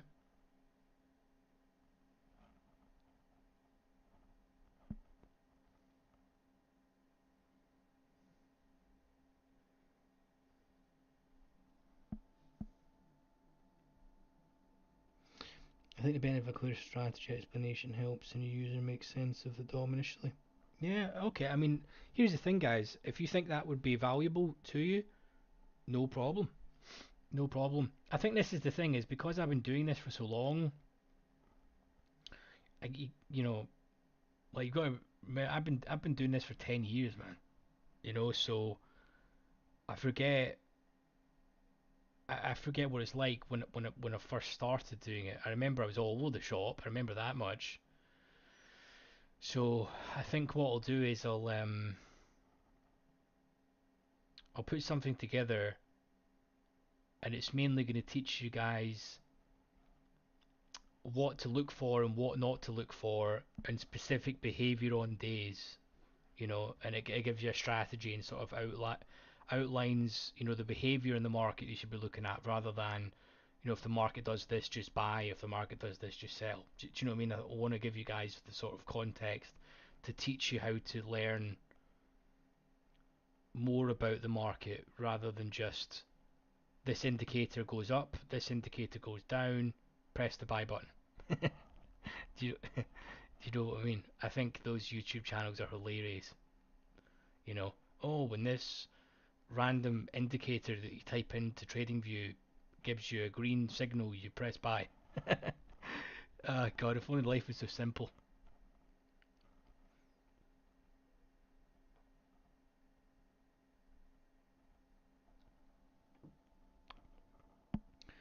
I agree 100% that the DOM is the truth, if you like. There are so many BS influencers out there with crummy strategies. Yeah, I completely agree, mate. Completely agree with you. You know, there's loads of influencers, and the trouble is, sadly, with YouTube, is if you not Google, if you search on YouTube, probably even Google to be honest, but if you search on YouTube, I don't know, trading strategies for futures, you're going to get some of these dudes, that are just telling you, oh, here's a supply and demand zone, you know, draw a random box and then wait for price to touch it, and then, you know what I mean? There's no reason as to why that's breaking right now. Like, we're just seeing a complete influx of delta come in, so What's interesting right now is Delta is now just cracked highs, right? Delta is now breaking high today. We are plus 14k Delta right now, and we're not at the highs. So essentially, we've got a sort of divergence on the go at the moment of this. So NQ is definitely popping. So these VWAP bands, if we can get up to this initial balance high level and high of day and sort of sweep it and we see absorption, I think it could be a nice tight stop. I'm not really looking to get involved until we get, we see what happens at this wick high and then the high of day. Ideally, I'd want to see a sweep of the high of day. It's the perfect time, right? We've got a couple hours left. The market is up, grabs some of the liquidity at the top because all of the selling they'll be stopped out up here, and then we can ultimately fade it back into the POC to end the day. When the market comes up to these levels, right, as an example, you want to be seeing a sweep. You want to see like a quick, stop run through the level. You don't really want to see the market come up here. It sort of sit here for 15 minutes. It absorbs 2 ticks, it goes down, absorbs, then ticks up 2. You want to see a clean hit through the level. Tons of orders triggered, stops triggered, and then you can be looking to put on a fade. And your stop is going to be pretty tight. You're probably going to be 10 ticks, to be honest with you, as an example. So we'll see how this looks. There's a lot of aggressive buying coming in right now. We've just seen some stops trigger, which is above this high. Let's see how the market reacts above this level. If we do get, don't know if you guys clocked that, but that was a stop trigger that happened. We just saw the market gap there. The market didn't even trade these levels here on the sell side. Everything was just buying, so sellers, to get out their position, they have to buy. So that was some stop orders that are triggered. Typically, because we're that close to the high of day, I would wait till this hits and then fade, but this is why I drew this yellow line to see how the market reacts here.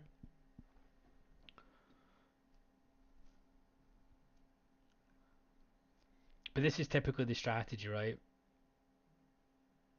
Is this sort of way. We've now got some volume. This is the first candle here. It's been above 10k since I've pretty much just started streaming, to be honest with you. So now let's see how this reacts up at this level. We want to see the market have a clean push through here, and ideally we then want to see some confluence in equities dropping at the same time. NQ being the one that will probably lead. So let's clear these and watch this.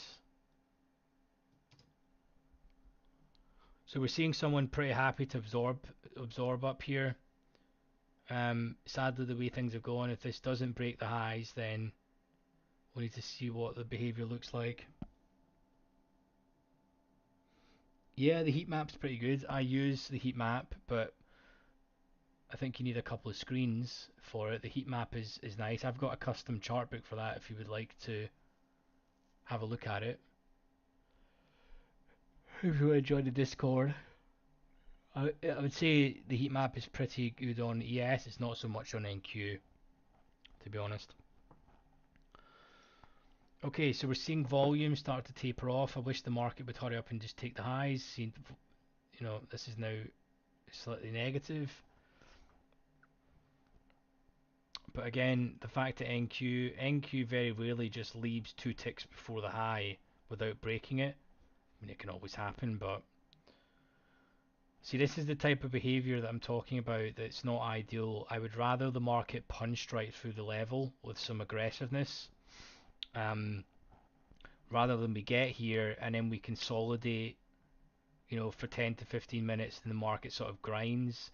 Because what you're doing then is if you absorb more here, and the sell side, and then you go bid through it, you've then got more stop orders to account for, and the market will probably go further than you originally thought. So there's NQ hit. There's NQ did its stop run, for example. Let's see if it's done. But ultimately ES you're going to want to see take up here. Not that much, but you can see the amount of size it's above it, right?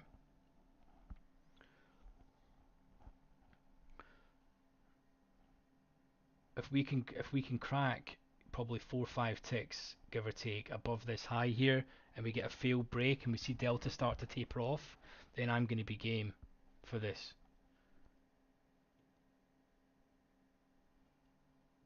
Come on NQ, don't sell off without me exactly, because if we Sod's law that I would sell here and then ultimately it's going to go and fill out this level up here, to be honest.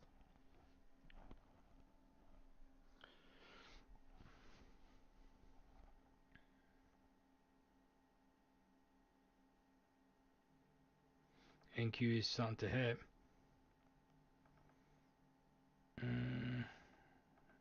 This could go now potentially. I've got some decent size coming in, 11k delta volume, sorry. We're seeing some absorption on the bid.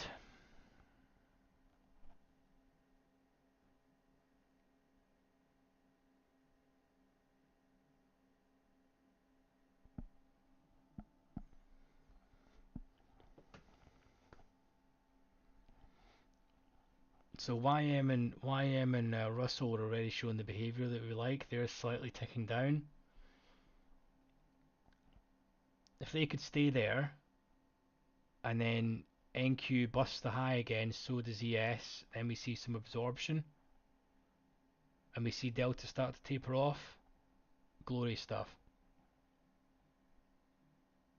But until this sweeps the high, I'm not gonna be too interested, because then it's just Sod's law. You'll enter short, and then it'll take the high, and then you're stopped out. You know what I mean? I always, over time, have just wanted to wait until the market sweeps the level, because all the people that have been shorting will have their stops, sort of in this. Let me get my trusty rectangle. All the stops are going to be, in this sort of region. And then if there's going to be real aggressive buying through it, the market could pretty much take the previous day high. If I zoom out, let me.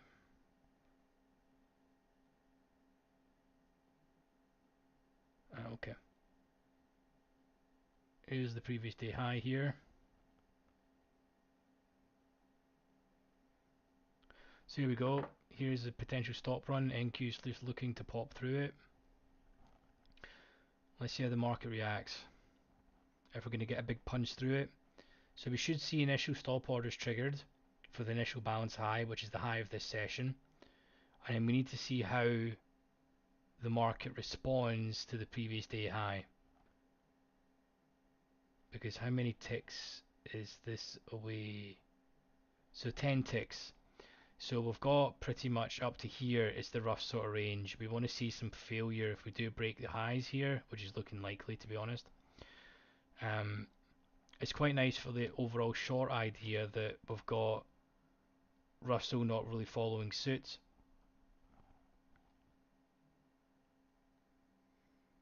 Jeez, there is so much size here.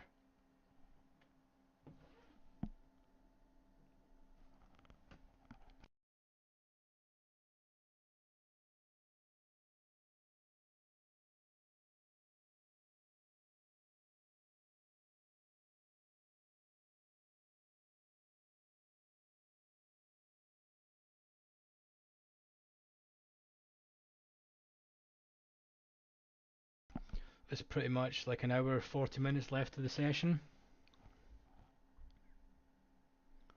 so far. We are starting to see, look at the amount of large traders involved here. 2,000 contracts, 1,056. People are getting some real size off here. Even on NQ as well.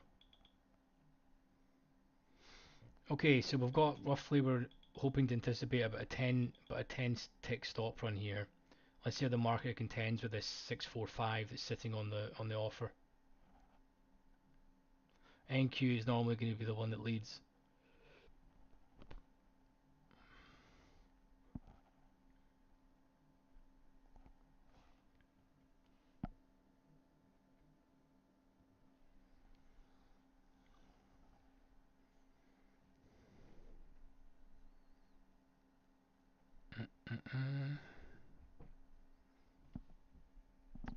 Okay, so you can see that there's still people are still interested to be selling up here and here, you know, and there was still a big hit in buying right here. Some size didn't crack, so you could potentially short, but the chances of this just not cracking here is pretty slim. You know, there's just too much size to not the market not want to fill this.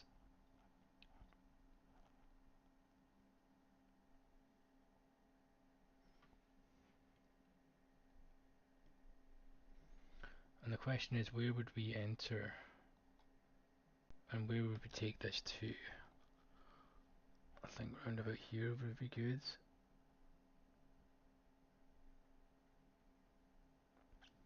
Go back 5253. Yep.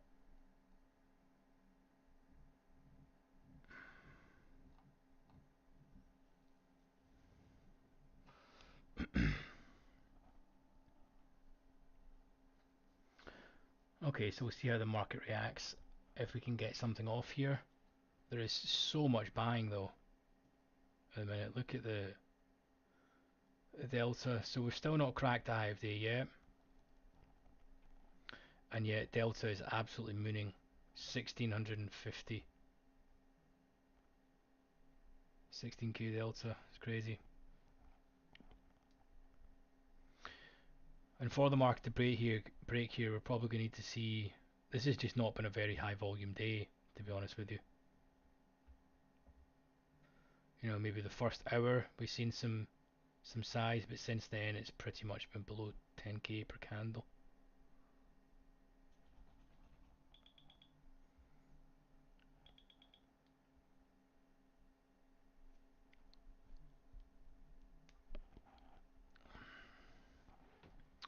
Okay, let's see if we can get a bit of a sweep.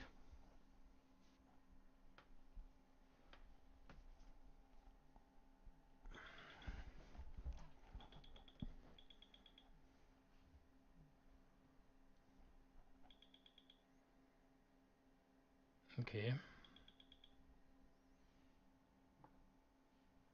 There's just again so much selling up here. This is weird market conditions, man, honestly. I see the bid is not pulled yet. We are seeing Russell tick down. ES could potentially go.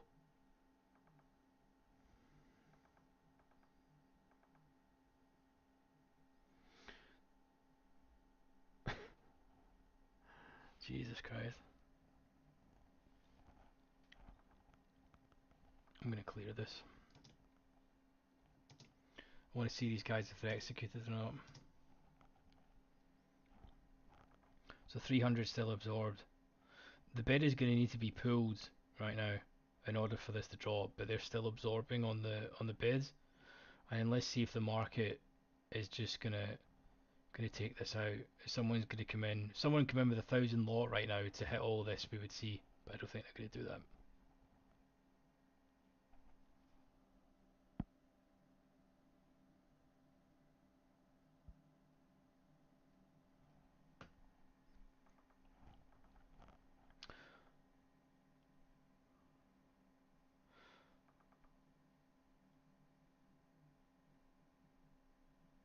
See this. The buying tap needs to be turned off. Someone is just happily absorbing right now at these highs, which I find quite strange. So if the bid is pulled right now, this has got a chance of dropping. But as I've said, it just seems extremely unlikely that it doesn't take the liquidity that's going to be up here, to be honest with you.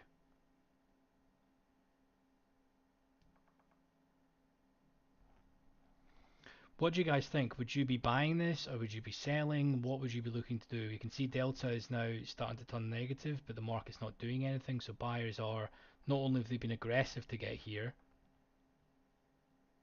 they're now absorbing. So NQ is now going down. We're seeing sellers starting to hit into the bids, but price not moving.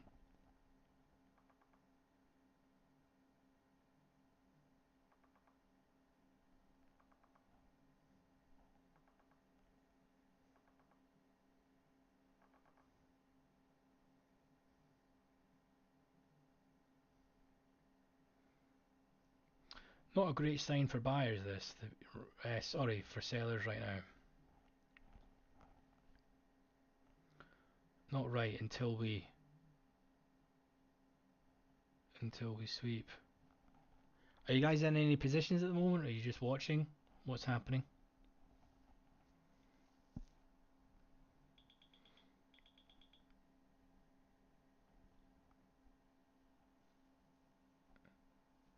Alright, let's see if we can sweep here.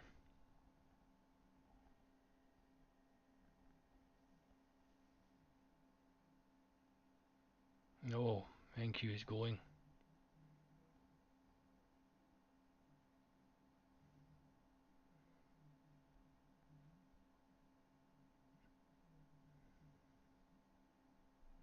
Oh, he's been held. NQ is looking pretty weak right now. If it can go down.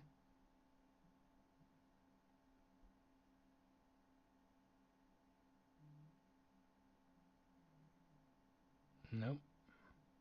Wow, okay, that uptick was just instantly absorbed here.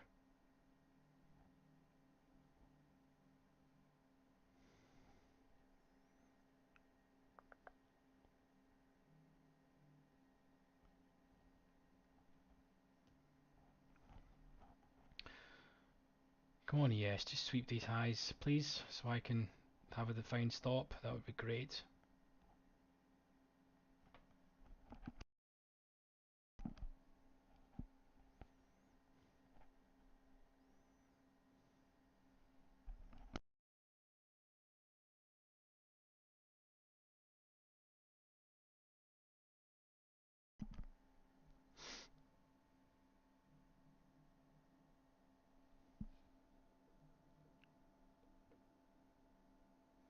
Price break 5260. Yeah, it could do. I mean, the thing is, the general consensus here is, look, we're out of value. We're now at this area that's not that's been rejected the last couple of days to go back up here. NQ is dropping, but NQ is wild, so this could tick down here, of course. But just when you're 3-4 ticks away in any other market apart from these shitty conditions, this would normally sweep and then you'd see a sell off. But NQ is getting hammered right now, right? Absolutely drilled, and this is not selling off. This should be selling off like now. These orders should be pulled, and then we should see a nice good sell off. I mean, I could go for here and put the stop one tick above here, but ES is just not moving right now. Not great. You know what I mean? Like today, the correlations are out of whack. You know,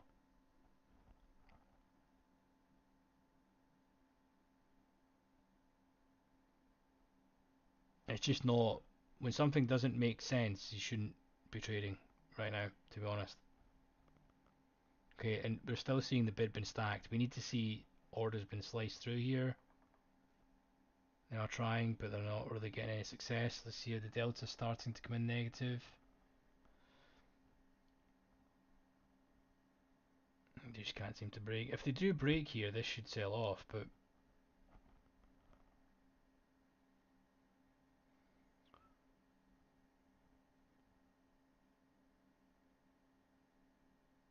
I would just be forcing a position, to be honest, to be trading right now.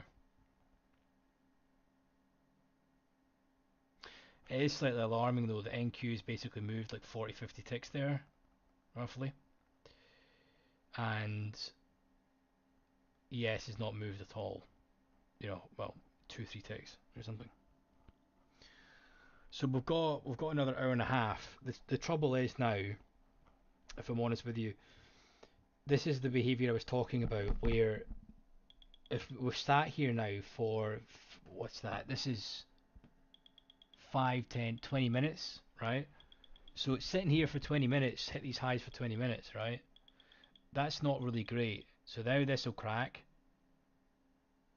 which is the reason why we didn't take the short originally. So we need to see the price go up here. We need some size. There we go, as a bit of a pop, right? We need a little bit more, and then we need to see absorption, and we get to then define a risk, and then we can take a short back down. There's the stops. Stops are now going. We've got our little box was happening. Let's see what happens when we get to the 5264 area. Okay, so 5264 area is right here. This is the high of day. So this has now been a good stop run. What's happening? We're now pretty much just tackling the previous day high, the all-time highs now. So are we going to be that guy that fades all-time highs? If we get the right setup, yes.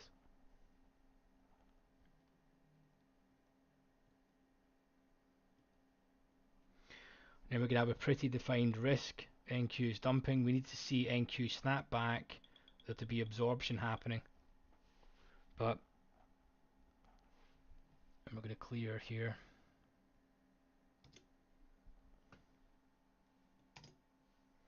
So we're seeing YM's broke up out of value. Russell is not. We now want to see NQ dump, and we want to see some more absorption. If this just continues to rip off, then it's not ideal.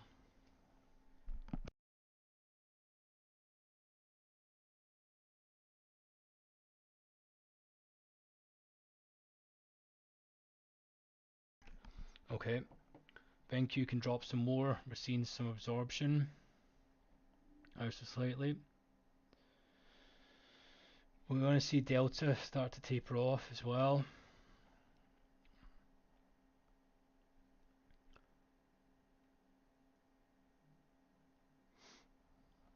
So we're still seeing 700 here absorbed in the bid. It's then taken out.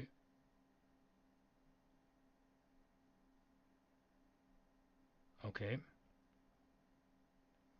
Tick down, instantly absorbed.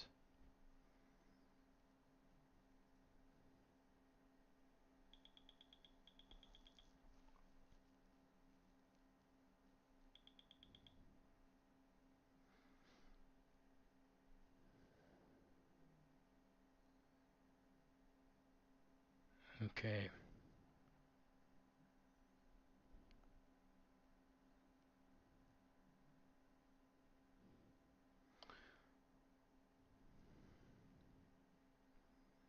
We're going to try and fade here, I think, if we can. Think you're going to go.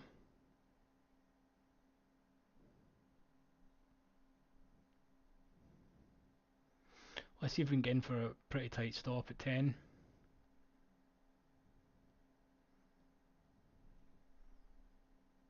Fill me. Okay, we're filled. Let's see how this goes. If we're going to get stopped out or not. Or are we going to see a nice, decent pullback? We've seen Delta come in negative. I'm not liking the fact that we're 3 ticks offside straight away, but c'est la vie. We're seeing this stacked. So let's see how this goes. The flow is we could potentially take a nice winner down here, but we'll manage it as we go if we get that far.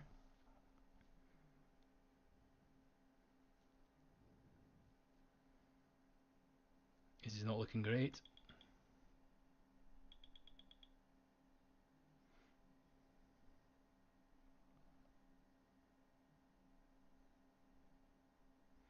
So the premise here is we are extremely out of value right now for the day to then fade back down.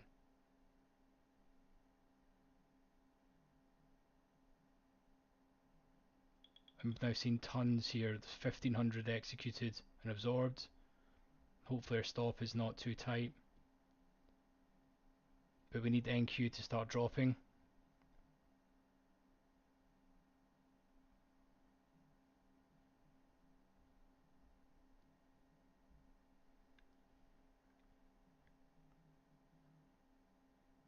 And we need ultimately the bid to start being pulled, to be honest with you. Or we're going to take a stop.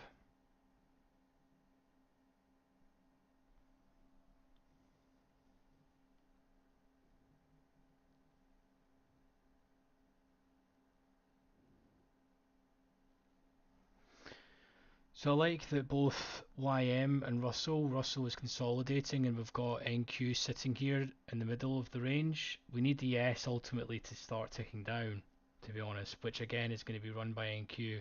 If NQ goes up and breaks these highs, we're going to get stopped out. But the risk to reward is pretty good, you know. I've got a good 2 to 3, 3 to 1 going on here.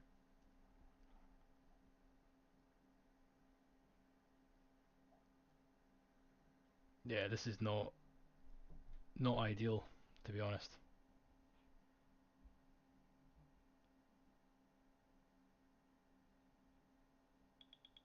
Stop out time coming.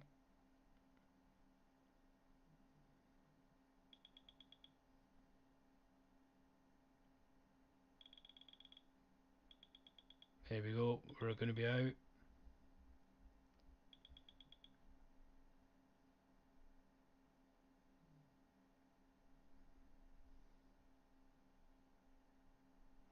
What a bid day. Cracking all-time highs right before CPI. Crazy.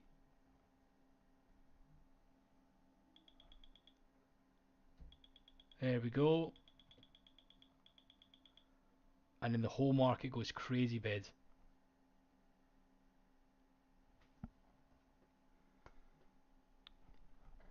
We'll look to see if we can get in again. Our stop is pretty tight, but the risk to reward was good.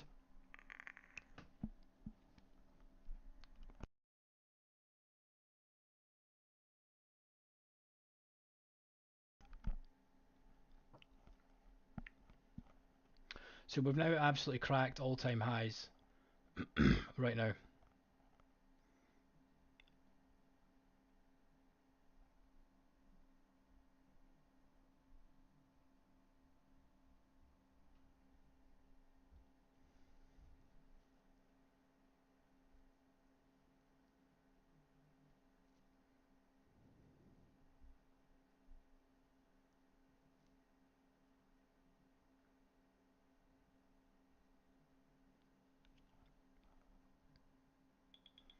And we're still going. Wow. Okay. Certainly wouldn't be buying this right now, put it that way. Is anyone in any long positions? I mean, you're just either holding this for the day, right? If you're long. So we're still wanting to see tons of absorption here, and it's still happening. So which means we could end up all the way back down into this POC, which typically happens.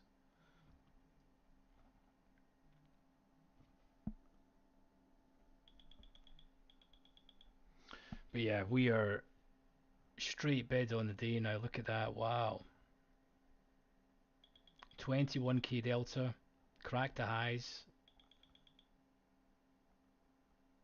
Crazy.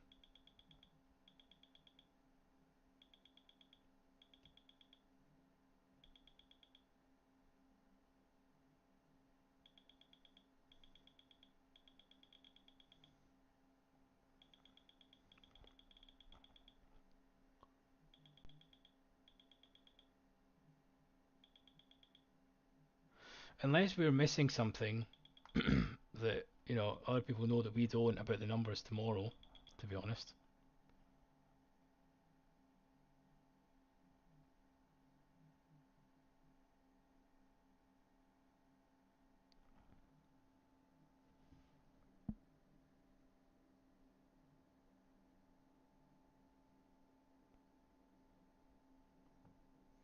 You see, if the operation is negative to mediate it. What do you mean exactly by that? Sorry. You mean if the delta is negative, or I mean we're all the way up here and the delta is actually only 13k. Sorry, I mean volume. You know, there's just been no real selling, to be honest with you.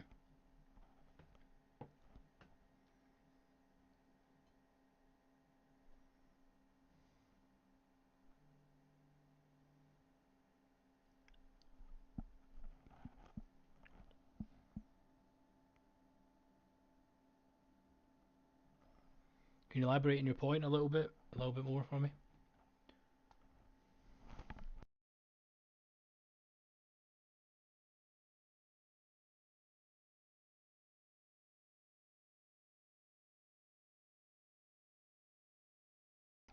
Right, we've got to get some sort of pullback here. This makes absolutely no sense. Prior to CPI prints tomorrow, the market goes absolute straight line.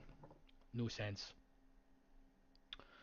And the fact that we've got 16k volume here, which is still a lot, it's still one of the biggest candles today, but we still want to be fading this, to be honest. I certainly don't want to be buying all-time highs. I don't know about you guys.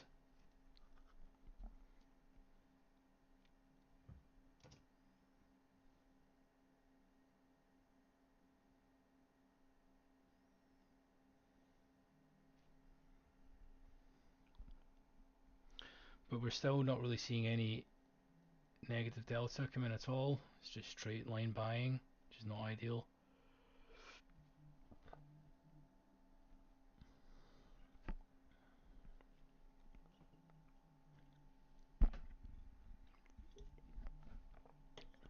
Okay, so the bid's been pulled a little here. Not anymore. How does this look on the 1 minute? Okay.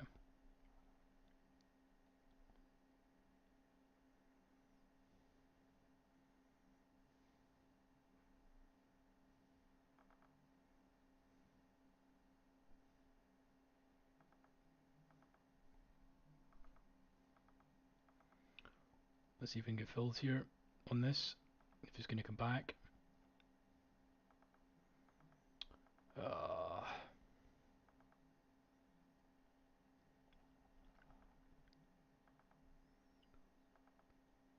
Come back. What a shame.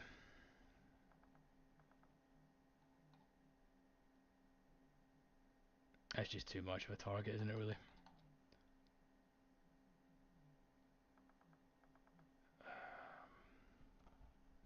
Let's see. Delta's now tapering, which is good, and bid's been pulled. We want to see if we can try and get filled here. It's just going straight line now without us.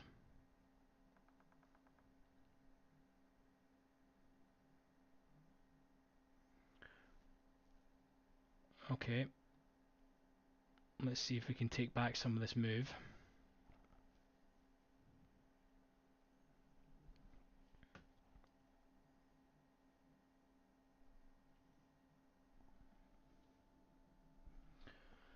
If we go back up here and crack the highs, it's going to be a rough end to the session.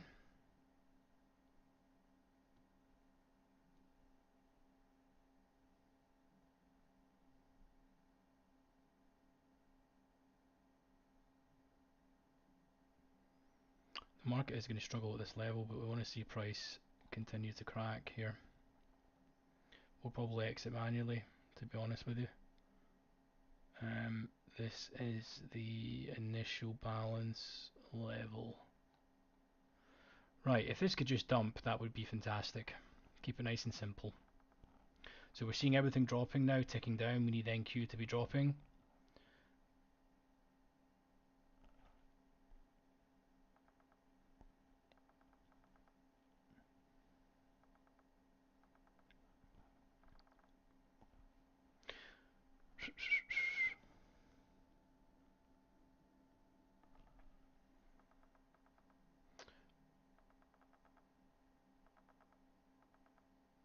Right, this order's been moved down, which is good to see.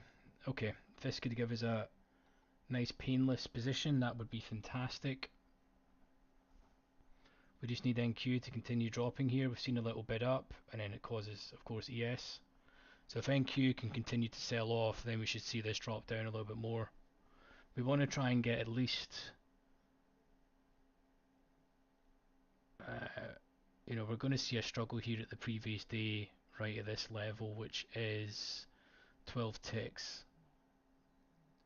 So we want to try and see if we can get down to this level and then see how the market behaves here. See if we can get a sell off. We're probably going to see a little bit of a bounce to the previous day high, of course. It's just a natural resistance level. But we would like to see ultimately this not happen.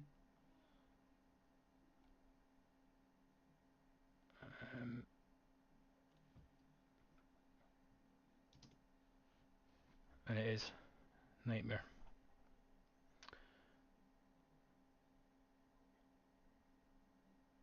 And now the offer's been pulled. This is not great. We want to see this continually sell down and then crack here. But the fact that NQ is ripping, it's not great. But we'll see.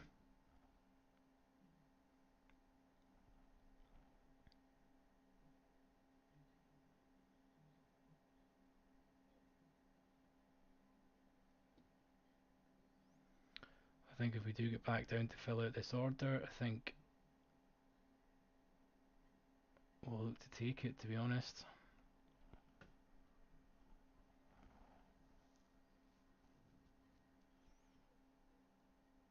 But yeah, adding position is never great, to be honest with you. So good, we're seeing some absorption here. I'm not liking how the offer has been pulled, and we need NQ. We need NQ to ultimately drop. It's the one that's been holding this up. I mean, this can very well just be a slight pullback and then we rip back up. This is not great.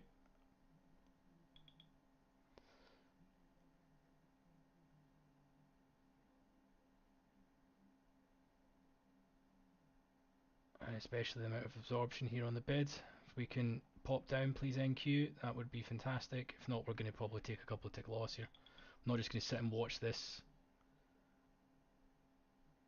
go all the way back up to a stop, to be honest, as the market should not really be going back up here and dropping. We're already way out of value. It should just be dropping, and now that these orders have been pulled here at the previous day high, we should probably challenge the initial balance level here. Now that they've been pulled, we'll see if they appear back up when price does get there. But okay, NQ's dropping. This should now go. We just need some size to come in on Delta, and then we should hopefully see a little bit of a capitulation here with NQ dropping. And we're not seeing that.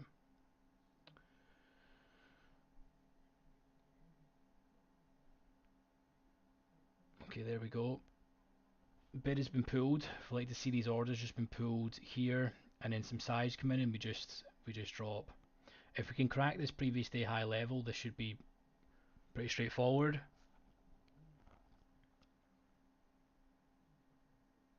But NQs then, now we're getting some absorption here, which is going to cause a tick back up again in ES.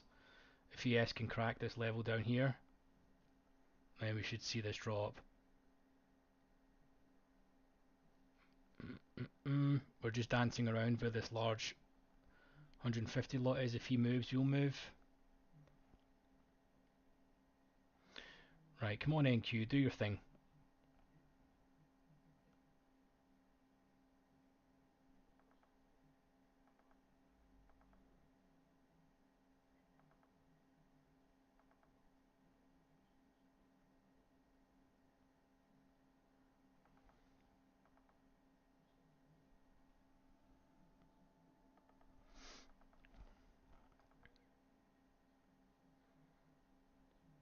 This is painful price action, honestly.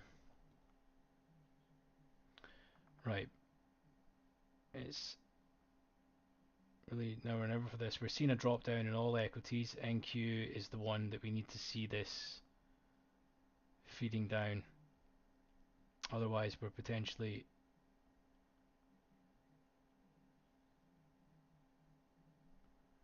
not going to want to hold this, to be honest.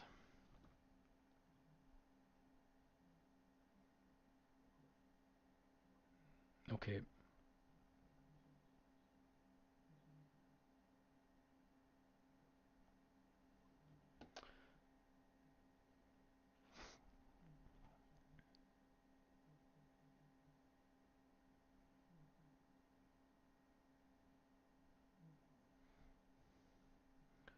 getting ready to flatten here if we revisit.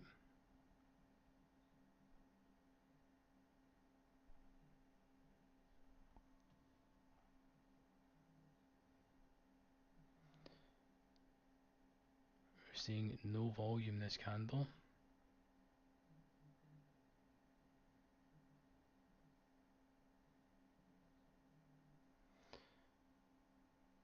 Okay, if NQ is the culprit, look, we're seeing a drop down in Russell and YM.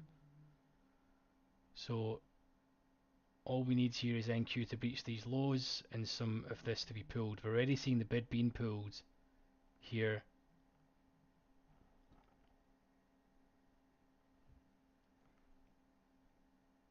on ES. I think we're just going to get ready to flatten soon enough.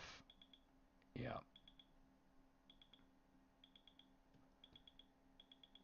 yeah, we're just going to flatten this, I think, is what's going to happen. We're not sitting through this.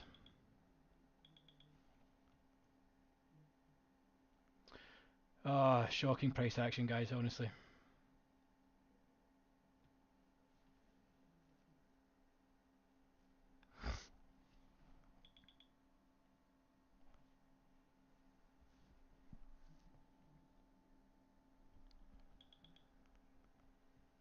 So we've taken like a 10 tick stop and a scratch. Not ideal. See now the theory is right. The market, if this was to dump here, should really not be revisiting these prices. Because if you're going to break this little mini high, the chances that you can then go and revisit the high up here is quite likely, right?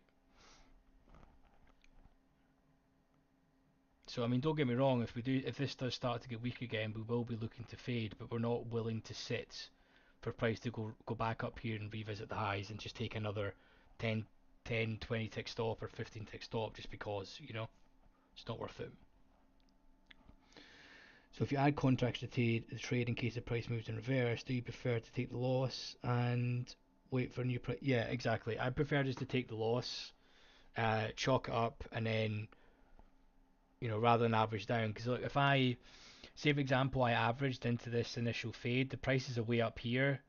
I'm then 30 trades in the hole, and then I add again. Before you know it, your account's gone. So the theory with this trade here was the market should have went down. Do you know what I mean? Like the bid was pulled, NQ was weak, other equities were down, but we didn't. We saw absorption, and the market ticks up.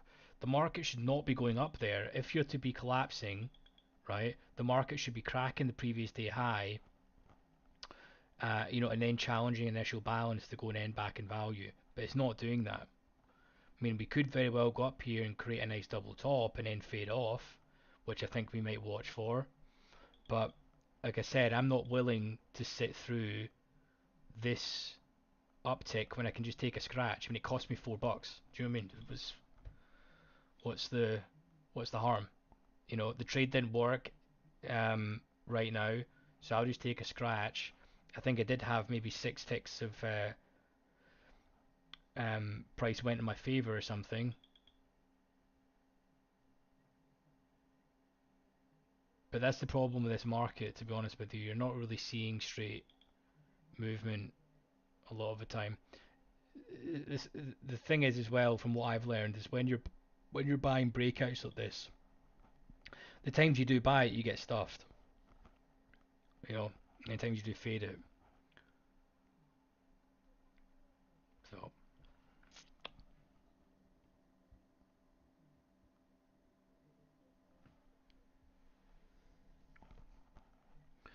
you're always better to just take the managed loss, and then you come back tomorrow. As soon as you start averaging into positions and stuff, man, it's not great. And you should know when you're wrong, right? You're better again to take a scratch than you are just to say, oh, I need, I should just hold this. You know what I mean? Because in the beginning in prey mode, the impetus for the trade was the market's faded down. We should see a pullback, and it's not happened. Especially that we're out of value. Does that make sense? Or you could have been the boat of like, well, that's a pullback to previous day high. We'll look to catch the bid. You could have said that. But the general theory is that this doesn't make any sense as to why we're going right bid before CPI. You know, or unless tomorrow when CPI comes out, the market's just going to dump.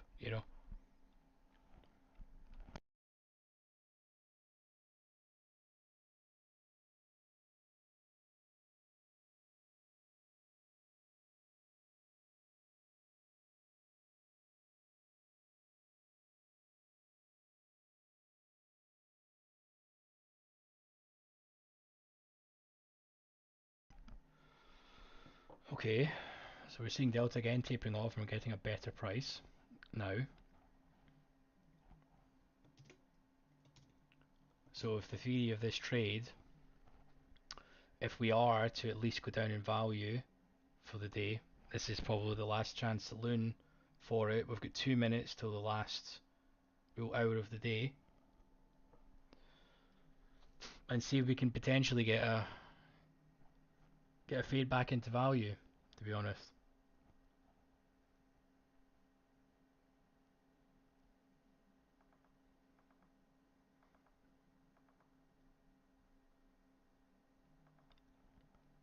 market cracks here. We are out. Right, let's see if we can create this nice little double top here. We've seen Delta slightly taper off, and let's see if NQ can crack.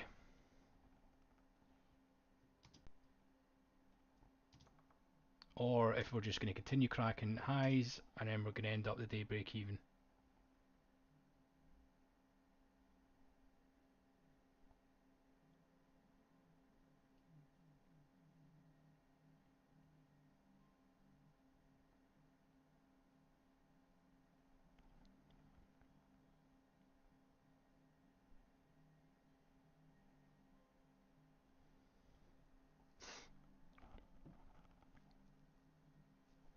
So again, the premise for this is we're looking to try and get back down into value for here. For this, my stop could be a little bit too tight. But again, when we do, if this trade is to work, it's nice we're seeing all this absorption here. That's nice. But if this trade is to work, we're going to take 20, 30 ticks. So we're happy to take, a couple of small stops. To be honest with you.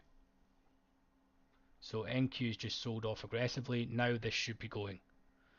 Okay, so we need to watch how price gets to this level. We're going to draw that up and see if we can target price. We need to see how price reacts if it gets to this level. Look at this action. There's just no real direction, to be honest. NQ's dumping, choppy chop. But sometimes you can have sessions like this, guys. This is the thing. If you start averaging into these positions, I can guarantee you will be done for. Just take your small licks that happens. I mean, this is literally an 8 tick stop. If the market breaks this level, then we're more than likely going to crack the highs. NQ, this is not looking great because NQ is looking to go bid. If NQ goes bid here, then we're probably going to break this level here, which is not fantastic. But if NQ dumps, I mean, Russell and YM are doing literally nothing. They're at POC. We're all relying on NQ here, and the general premise of this is a fade back into value to close the session, right?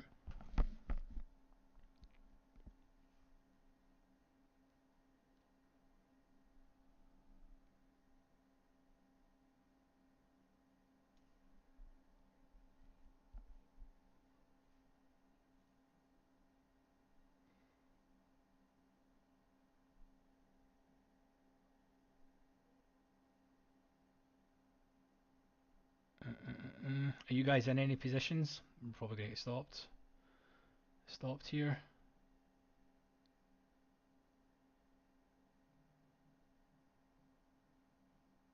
Are you guys just watching? This is not the best price action, to be honest with you. Yeah.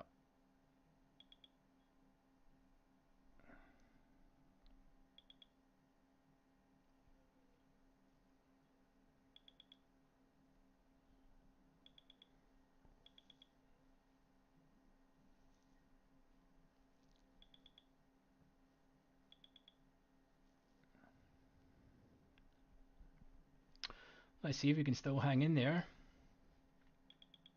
It's not looking likely.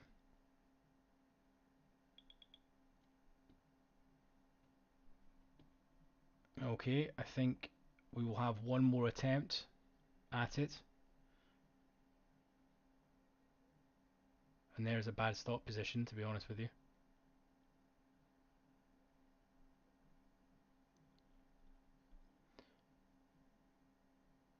But we'll wait and see if we're going to crack these highs or not.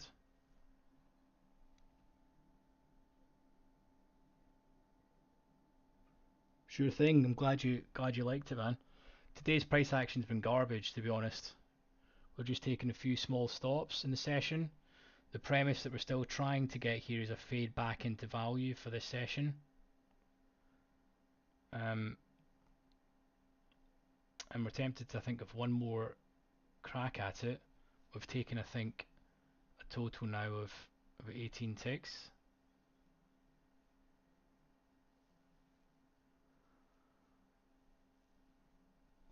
So really, really weird day, right? As I've been saying earlier, you know, Russell and YM are not really following suit. I think we're going to have another crack at this, to be honest with you. If we can get filled, and then we'll just leave the stop where it is.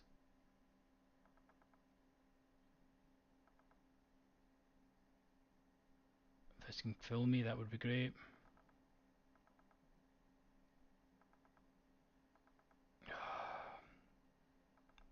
Fill me, please.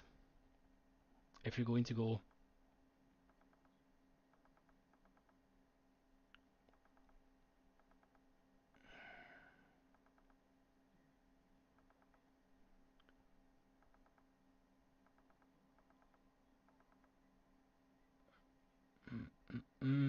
See if we can get filled on this. Okay. Okay, last chance saloon, guys, for this trade. If we crack the highs, this is no longer happening. We need to end the day back in some form of value. So we push back down to roughly, we need to adjust this, to the initial balance. So we should be dumping, we'll take it down here. This should be going pretty quickly now. We've got an hour left of the session. This should be going. We've already tried 3 times. If we fail at this trade, then that is us done for the day. So we would like to see this, the bid be pulled, NQ continue to be smashed, and then we just see a nice sell off. I would ideally like to see the market crack this previous day high, and then we look to target this level.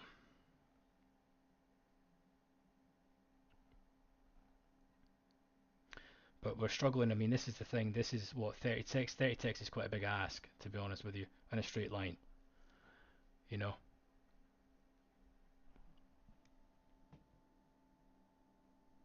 You're showing no positions. Okay, so sadly what's been happening here is we can adjust this ever so slightly.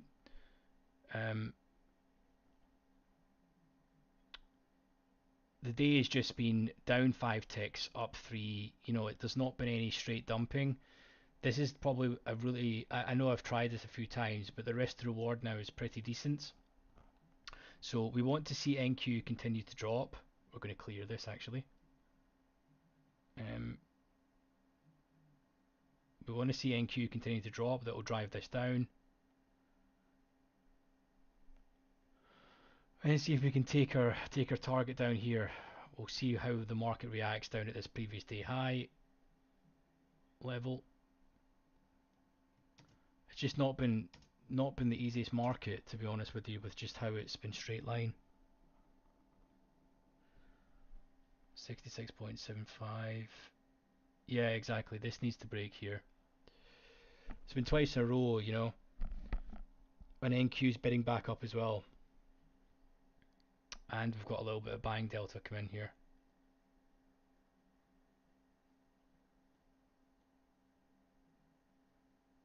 Honestly, we're not really seeing 10 ticks without any real pullbacks on the fades at the minute, but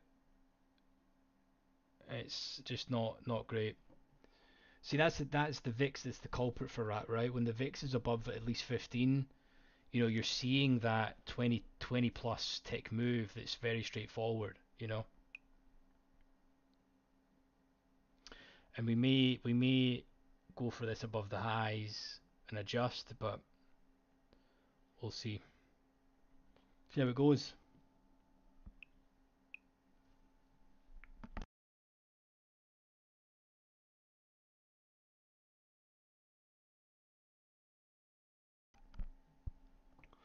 Not liking how NQ is behaving. That's much better. I'd like to see the bid being pulled on NQ just to drop, as NQ is literally the catalyst for all the large moves in the market. YM and Russell are just more for correlations. See, this is just not what you want to be seeing when you're fading here, right? This should really have already went, to be honest with you. Yeah, see, this is not it.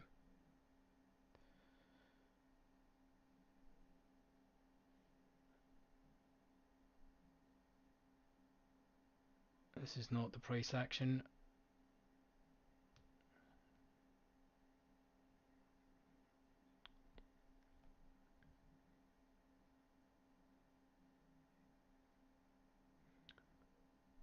But all we need is some size to come in, and everyone that will have bought here will be stopped if we crack the previous day high, to be honest. But you're right, the 65.25 here needs to drop, and it's going to be NQ that does it. I mean, look, we've got Russell ticking down, YM is also slightly ticking up, which is not great. So the correlations are extremely important. This price action sucks, honestly.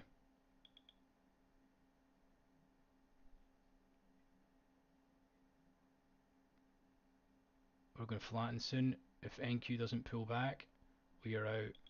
Yeah.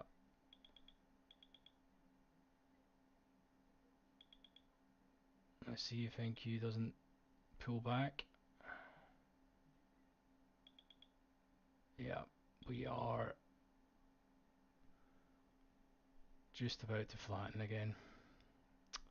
Sell a V, man, honestly.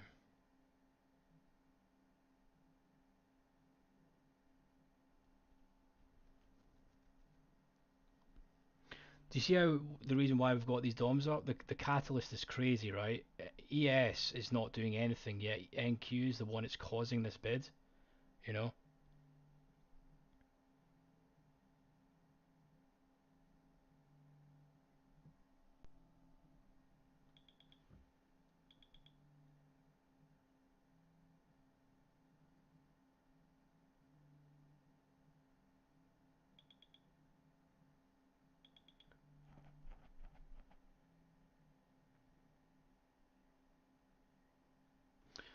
So we've essentially moved something like 6 or 7 ticks and then a pullback. Brutal.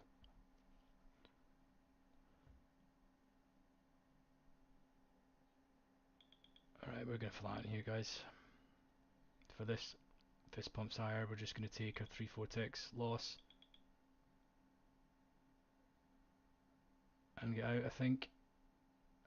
Yeah, that's just mooning.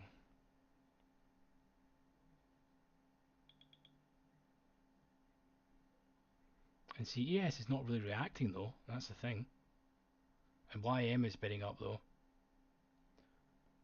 So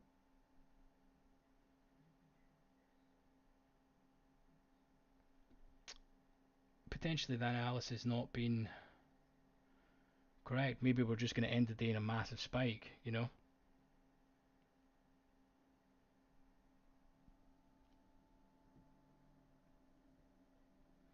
Yeah, exactly. Well, that's what I'm thinking, to be honest.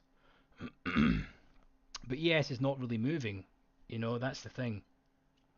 I'm tempted to adjust my stop above the highs, but this is just not it. It's just extremely bullish at the minute. Yeah, this is chalked. So this should skip prices now. We should see the offer be lifted and skip a couple of prices, especially if they've been pulled. I'm saying that, and I'm fucking sure. But you should see the price skip here and bump through a few prices. But all done by NQ. The only reason that I'm still holding this is the fact that the other markets are not really moving. They are ticking up, right? But we should see this skip, and then I'll be stopped out.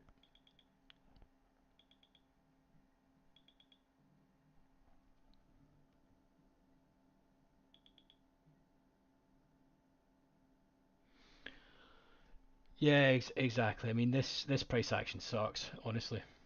Unless you're buying, to be honest, but I typically don't buy these type of breakouts like that. Majority of the time you're just fading here. So NQ is then just sweeps. Need to clock that. Did NQ just sweep? So this has been a pretty lackluster session. We've just taken 3 stops for about 20 ticks now.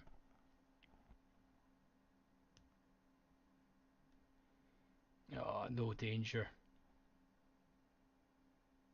So we are seeing this stacked. This is murder price action. Your call actually is spot on with this happening.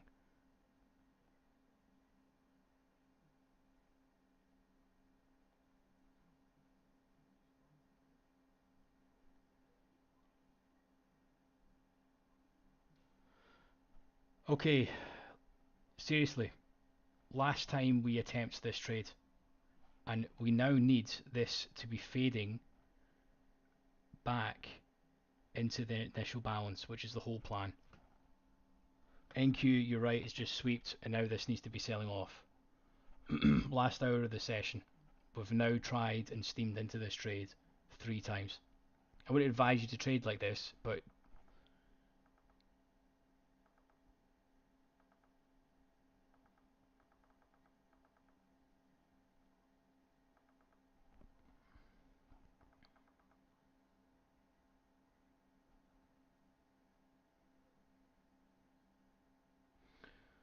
we just need to see a little bit more correlation, and a little bit of a sell-off would be great.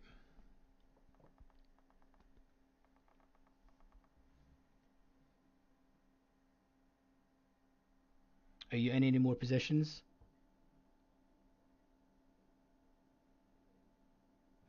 Yeah, exactly. This price action is not great. I mean, to be honest, I think I'm maybe asking too much in these positions. Like 5, 6 ticks in ES at the minute with the VIX so low is pretty good. I've just had 6 ticks, for example, and it seems to be that the market's going 6 ticks and then reversing, but it just seems a bit strange to me that we're just going, complete bids now. You'd like to think that we are going to go back and we just need NQ to sell off and this is going to dump.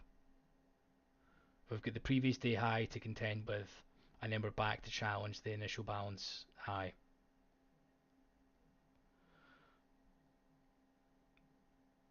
Which is the 260.75, which is right here, yeah.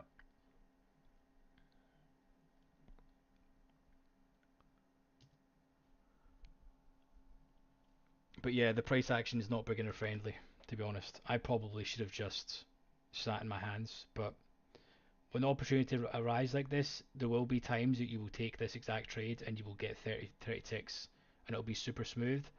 The one thing that I'm pleased about here is I've just managed the risk. I'm not averaging in. You're just taking your licks, you know. And then if you do get one trade right here, then it's going to be a decent win. And the thing that doesn't make sense to me, are we honestly going to end the day in a huge spike? Um, are we going to end the day in a huge spike before a big CPI print? Seems relatively unlikely to me. Could be wrong, but typically days like to end back in value when they're when they're like that. So it's not just such a lack of correlations today. You should really be waiting for a much better setup. Like um, YM should be dropping right now. Russell kind of is, but it's not great that YM's going bid. Do you know what I mean? It's just not fantastic. So we're now seeing the offer been pulled completely.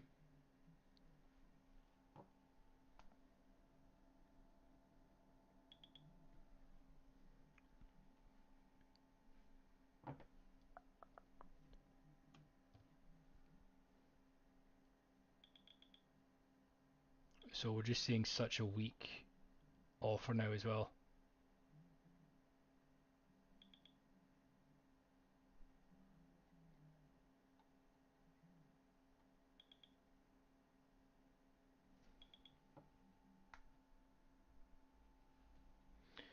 So this will be my last trade, I think. Can't try continually steam into trade 3 and 4 times and take 3, 4 losses.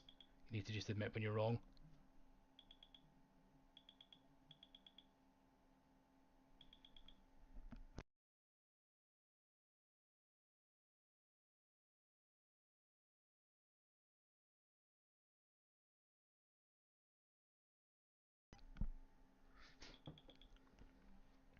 But we will give this one a little bit more room.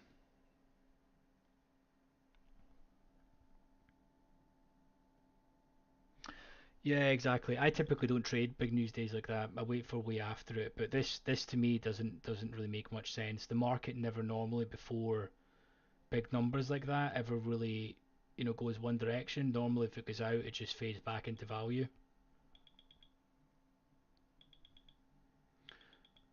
But yeah, NQ is just absolutely ripping, honestly.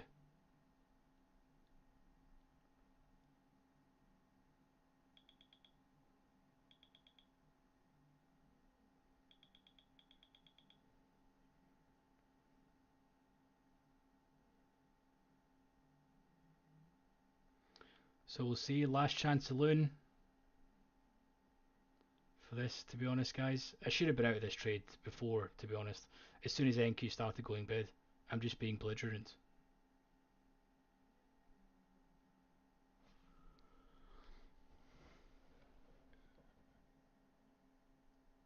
So we'll see how this plays out. But yeah, it'll be an interesting session tomorrow.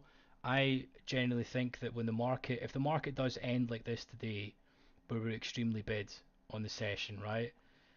We've literally cracked all-time highs, right? On no real news today prior to a massive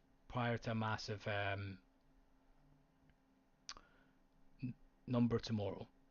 So typically when this happens, it's just loads of selling positions getting filled, and then we should probably drop off. But we'll see how everything plays out. You have one last bullet, either.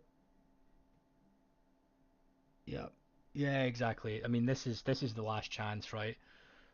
Clearly, there's just no fade back, and then we're just going to consolidate in here. But NQ's been the culprit here. It's just been going straight bid. Anytime NQ's going bid, so is ES.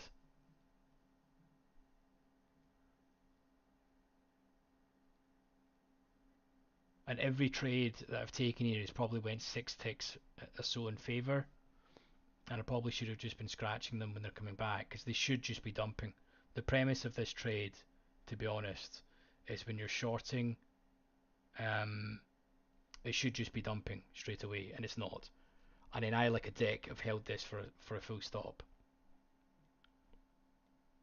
which happens. This trade now, you're pretty much just holding for the sake of holding, to be honest, because NQ is going to crack this high, and then so is ES at the same time.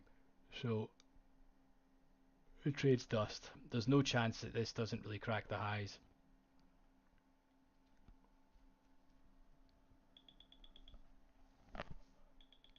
like so. So we are done.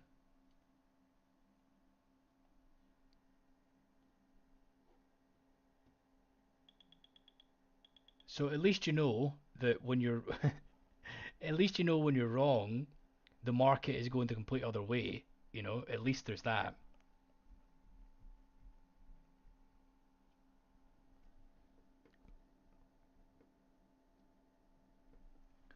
You one last bullet at 30.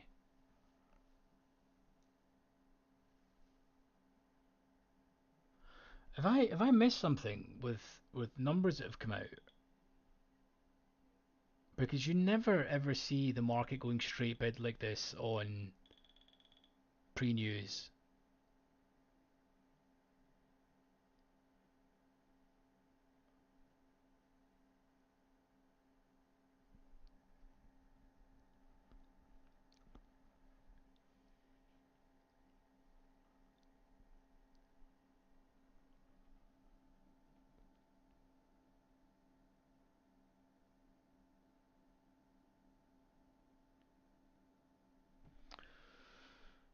But yep, this is why, to be honest, if you make your money in the morning and then you trade, then you end up having a small red day. Not ideal.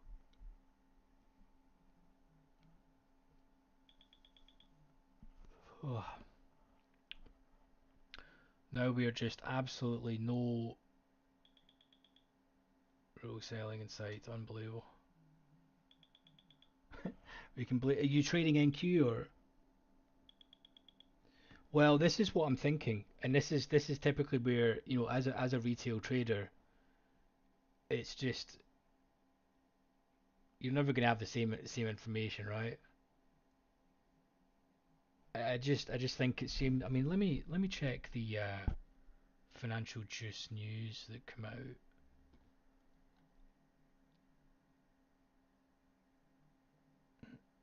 Mm,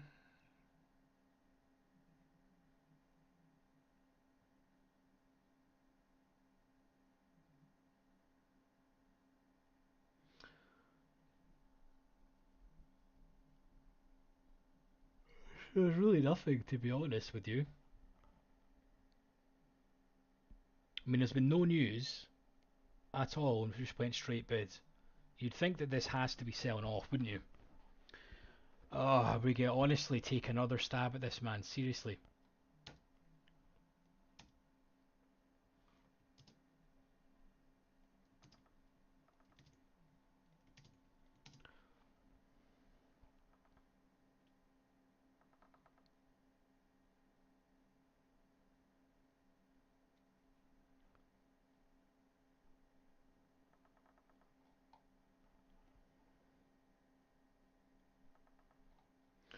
Right, guys. If I take another trade, shoot me. Okay?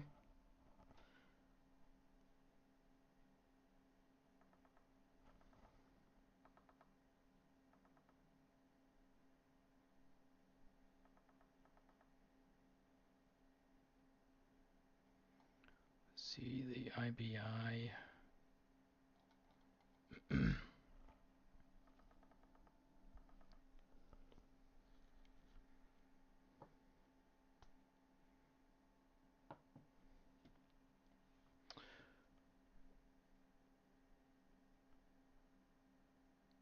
Right, let's see if we can continue. It's this constant theme, isn't it? Markets just dropping. Honestly. Honestly.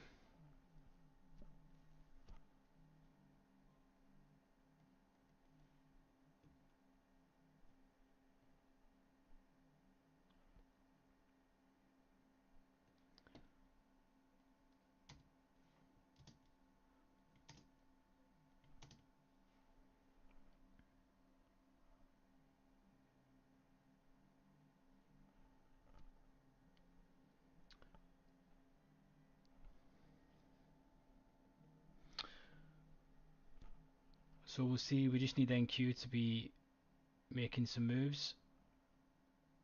Everything else is ticking down. We need this bid to be pulled. And then we can have this last chance saloon trade. Otherwise, I think if we don't move in the next couple of minutes, I'm just going to scratch this. Because if the market is to sell off, it's got 30 minutes, it should really be moving by now. Yep, and then NQ is going bid again.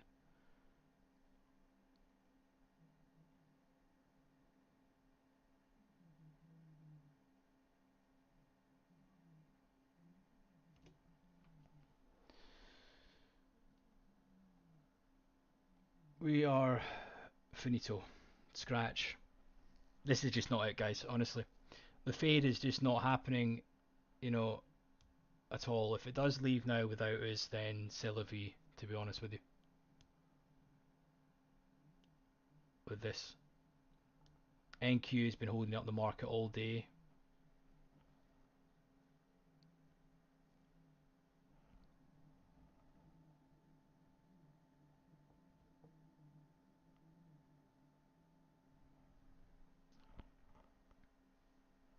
So did you guys take any positions? Did anyone actually take that long up here?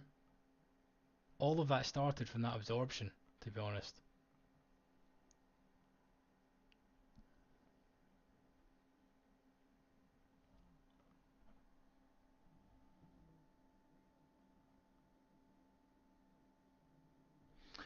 Yeah, exactly. I mean, I'm thinking that this could potentially go, but I've tried continuously, right? And the market should be dropping a lot quicker. NQ is just bouncing around. I mean, if we get in, honestly, it's just so primed for a short at the moment. How out of value we are breaking this. But if it's not went by now, it's more likely not going to be going, to be honest. And there's just still tons of absorption on the bid.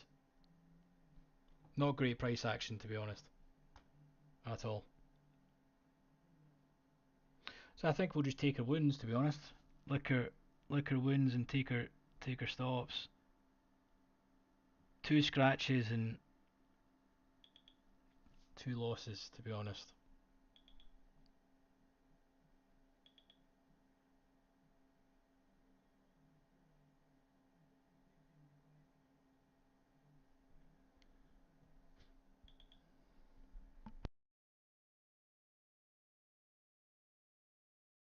So the premise of these trades, if you're just watching and you're probably thinking what you should be looking for, ultimately when you're getting in a trade, right, and order flow is in your favor, it should be going down when there is correlations, and you should just be see it dumping. You don't want to be seeing this constant back and forward absorption, on the opposite side of what you're actually trying to do.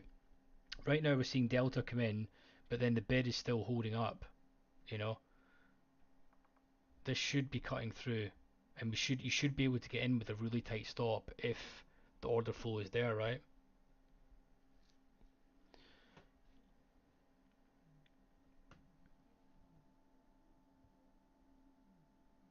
Yeah, exactly. And that's the main thing, you know.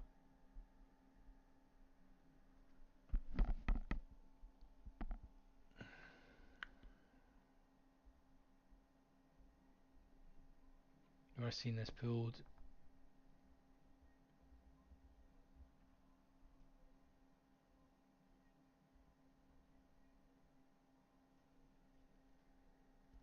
Why is that not placed? Ah, that's why. There's stop trading from then, no time window. Okay. Okay. I mean, to be honest, guys, if this is to break down, then it should have already done it by now, right? It looks like we're going to end the day in a nice spike, and then CPI. I can't see how we don't. I can't see how we don't pull back for CPI. I've never seen days like that where it goes absolutely rocket bids, um, and then the next day for CPI it comes out and then does it the same. That just doesn't happen. It never comes out and goes bid and then does it. There's too many stop runs and movement in the market in order for that to happen. I'm a little bit disappointed as to how this is now absolutely steamed and broke the highs like that, and then we've not really seen that much of a pullback, to be honest.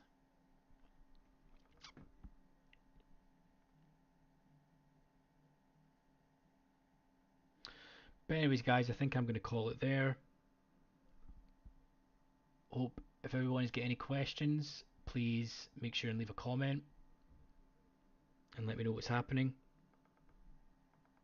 Okay. If you've not already subscribed, if you can hit the button for me, that would be fantastic. I'd appreciate that. Or would you rather we check out the last 30 minutes and see what happens at the end of the day? Are you guys going to watch markets, or what are you for doing?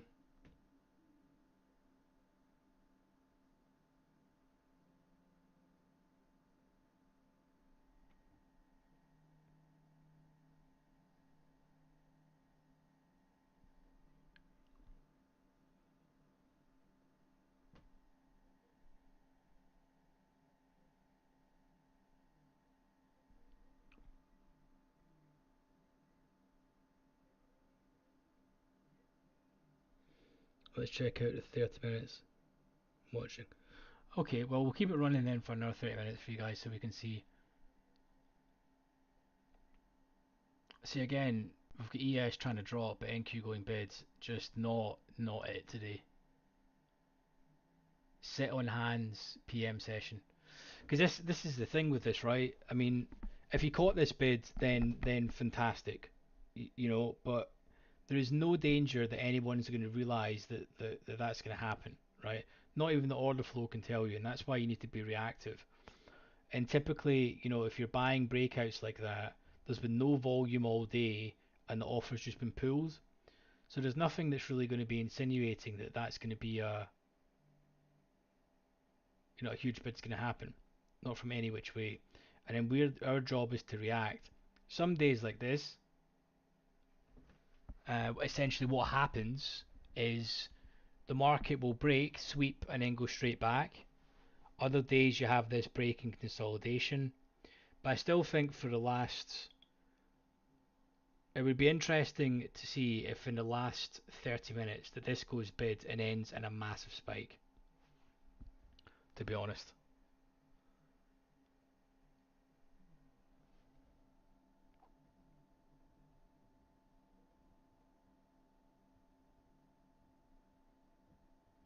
Commentate on the NQ, Dom.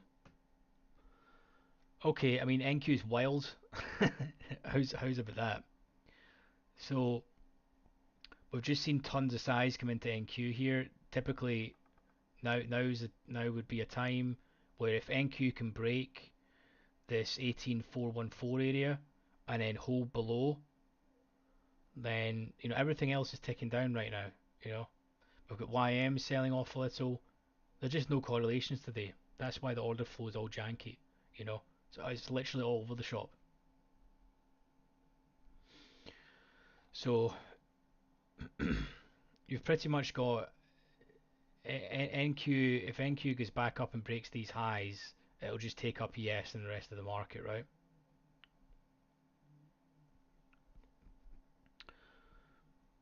NQ is just slipping through tons of prices at the moment. I don't know if you're watching NQ in the DOM, but you should typically have not have it per tick, have it in 2 ticks, just because it's a little less.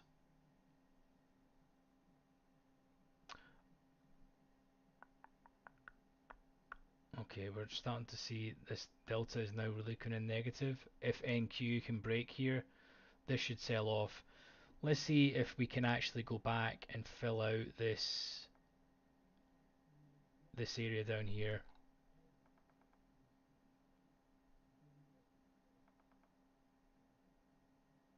There you're seeing this drilling motion into prices and they're just not cutting. They should be being pulled. If someone is still happy to absorb these prices, there should be size coming in and then these orders should be pulled on both markets, right? I mean, NQ has aggressively been hitting to the bid. This should just be collapsing. But we're not doing that. We're having this constant breakdown 3 ticks, back up, and NQ's doing it, whereas NQ's a lot more volatile. It's breaking down and then going back up, 10, 12 ticks.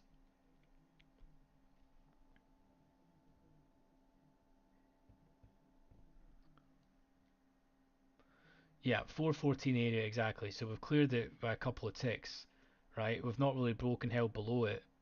Just because there was someone showing 20 lots, and typically when they show that there, they've got more behind them, you know. So we need to break that level. If we break that, we should see a dump. ES is looking pretty weak at the moment, you know. I've got actually parameters set that I don't take any trades after half eight, actually hard locked out on my Sierra, or I would be shorting this again. To be honest, because I still think we're going to end down here, and it's going to be Sod's law that we just timed it wrong. But to be honest with you guys, this order flow sucks. There's no reason you should be trading. I actually shouldn't even have taken these trades, to be honest. Just doing it more likely. That's the hard part about streaming, to be honest. It's hard to, I suppose, not get bored. I wouldn't even beat the charts, to be honest. But the action sucks, man. Like right now, we're seeing this constant drilling into the bids, right? Size coming in, but just every fucking price, the bid has been reloaded. There we go again. It's back up another 3 ticks because NQ, it fucking sucks. You know, this action, despite us, everyone saying, "Oh, we're in a trend day and stuff." Great. Where'd you get in? There's been no pullback, and then fading the trend, you get killed. You know, it's you faded it. It's back up here. You know, I've already tried that 3 times, and then there's not been one pullback to get on the bid apart from this tiny little minuscule pullback into the previous day high. You know,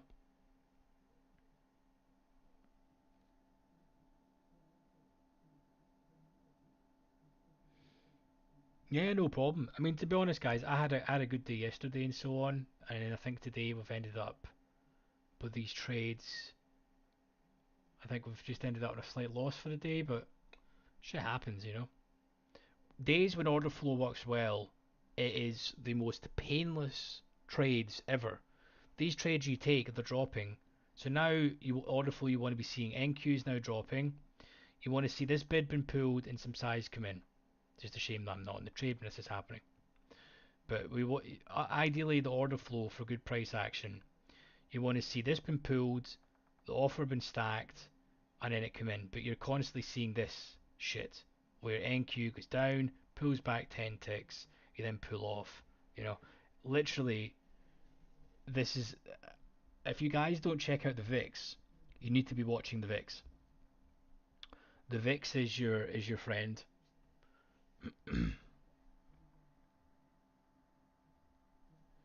The VIX because I think it's like 13 and a half is the reason why the market's moving like 3 ticks and then bouncing, or ES, probably times it by 4 because it's more volatile.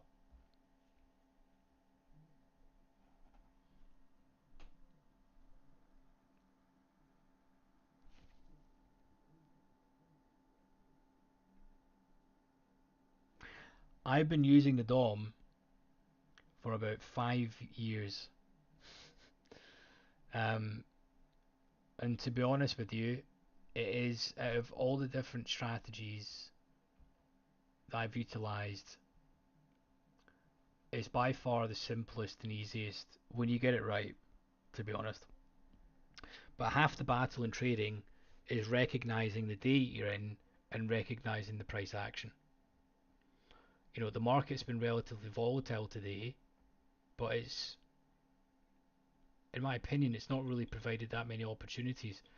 You've seen how we've faded this 3, 4 times, right? We took 2 scratches and 2 losers, I think. We got about 6 ticks on the 2 trades, I think, that we took losses. But, you know, I think when the price action is clean, it should be going the 15, 20 ticks, you know? And that's why the VIX is, when the VIX is there, you really should just be lowering your targets, to be honest with you.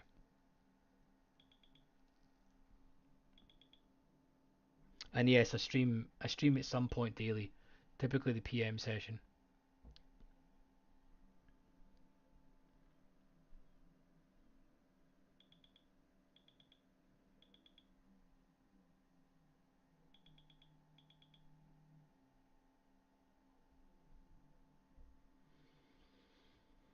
Yeah, so I think ultimately the three main things that you should be looking at with your order flow trading is you have your own levels you're looking to do business, whatever way you want to see it. But your order flow should be using as a confluence for your trades and the general premise of what you're looking for. You know, when you get to a level you want to see price getting exhausted. Like right now, um, any other time, if it was in good conditions, up at the top left here, we've had tons of buying, right? The market's then had another sweep higher, and then we've then sold off. The markets went down about 10 ticks, and now we're now cracking the highs, you know, again.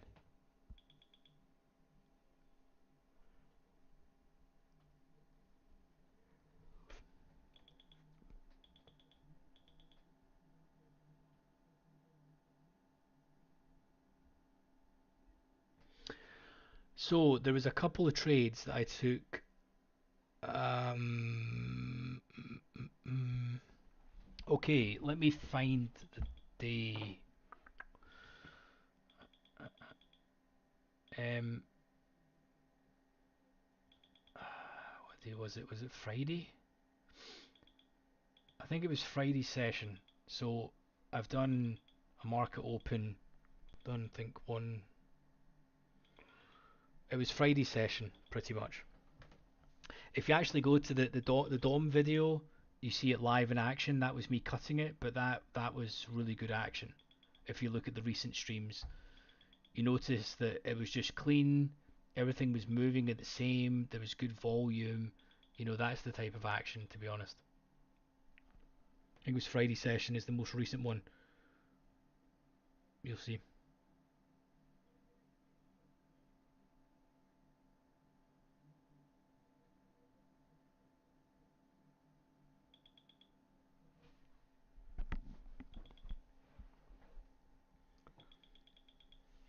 So the thing is here is, you know, we're now just about to crack highs. Delta is not making higher highs, and just the offer is so weak. You know,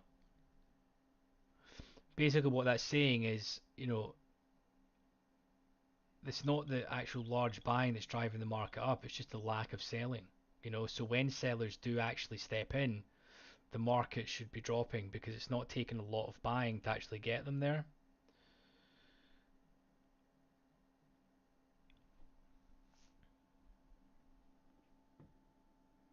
Yeah, but have a look at that price action, and you'll see the difference.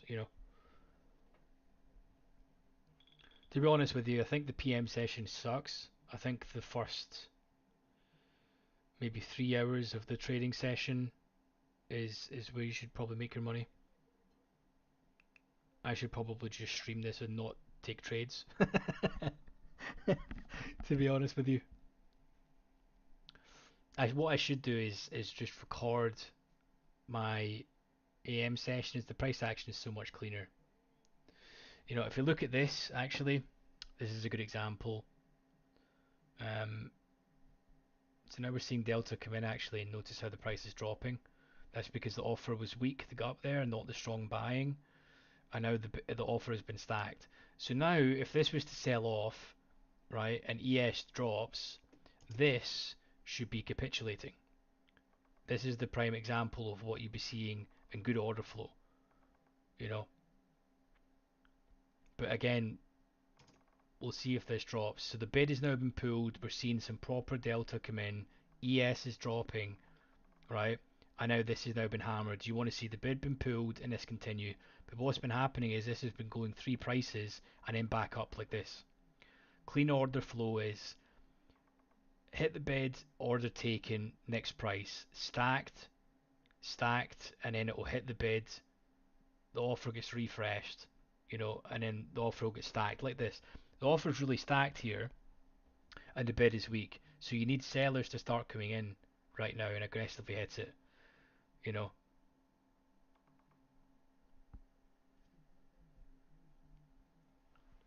So NQ's trying this time. They've just seen 100 absorbed. Mm,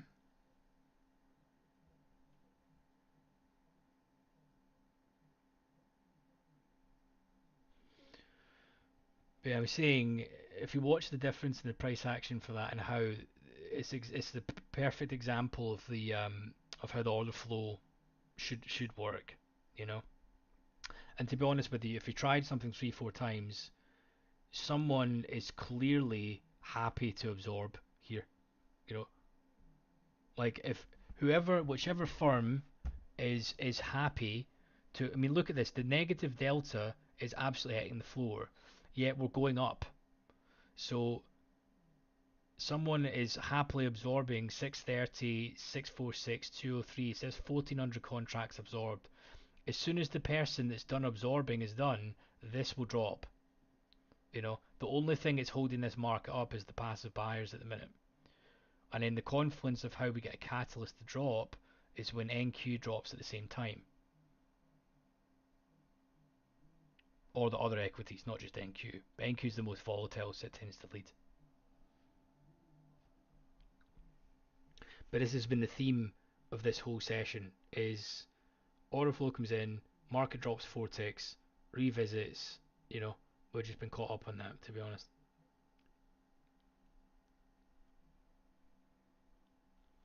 Now, I don't know if you guys clocked it last, but see the 4 p.m. US or the last hour of the day. There is so much volume that comes in. If the market's to break, it will be to break in those 2 3 minutes. It will likely drop.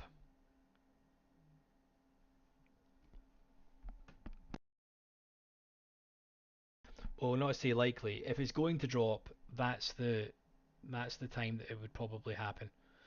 You can see we've seen a little bit more volume in this candle. This candle's above 10k.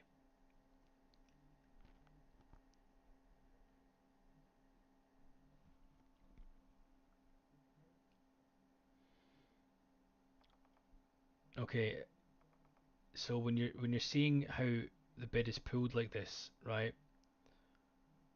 If you don't have the pulling and stacking columns on, you should be adding them. You want to see the offer been stacked, okay, and stacking each price. The bid's been aggressively pulled, okay, which basically means buyers are stepping out of the way. And then you need to see some aggressive selling delta.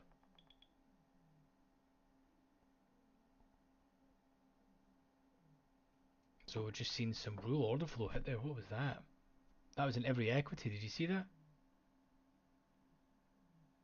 Someone just hit the someone just hit the button.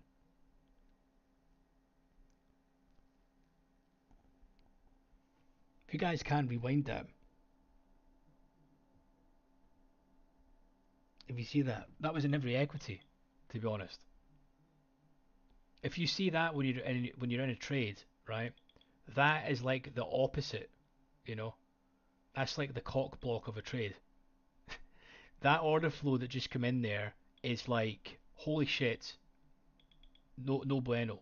If you guys can rewind that and check, right, that is the cock block of trades. See that flatten, right? Everything there was showing hitting the beds, equities weak, and then someone came in and literally lifted the offer aggressively with market orders in every equity at the same time. But that's not human, right? And we are now just seeing aggressive buying. Wow.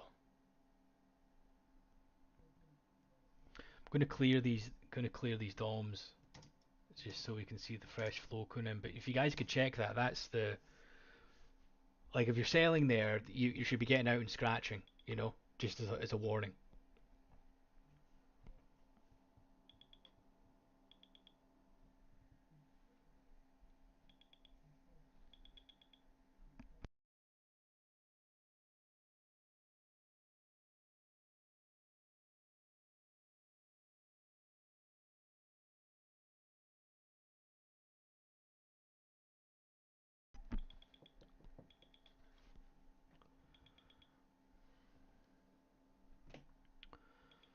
Right, we're going to recenter these and see. Okay, so Russell's not really doing much.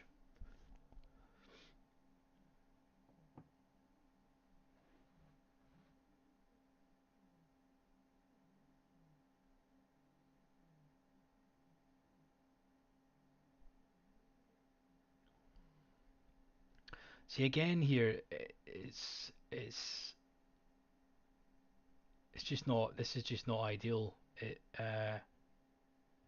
Something is not the way that the order flow is setting up today, right? So it's like all the buying is still being somewhat absorbed. We're plus 21k delta today. That's a lot. You don't get plus 21k a lot, that's for sure. And what that means is tomorrow when we check the open interest, when you see plus 21k, sorry, when you see how many contracts are carried over, if so here's the thought process for an open interest. If you guys don't utilize this, it's super interesting, right? The market has went extremely bid today, right? And who's moving this market? Large firms. You know, we're not moving this market. No one is making it go in a fucking straight line like this. Okay. So open interest basically tells you out of all the contracts that were traded today, how many how many were left open. And you and I know, okay, that if you're a large institution or large trader, they have the margin and money to be holding overnight. Retail traders don't. Okay. Um, so if the market is went bid and these large traders believe in this trend, they'll be carrying their positions overnight. If we finish this day and we actually end open interest negative, it gives you an indication that actually this move has just been them to gather their liquidity for their short positions, as an example.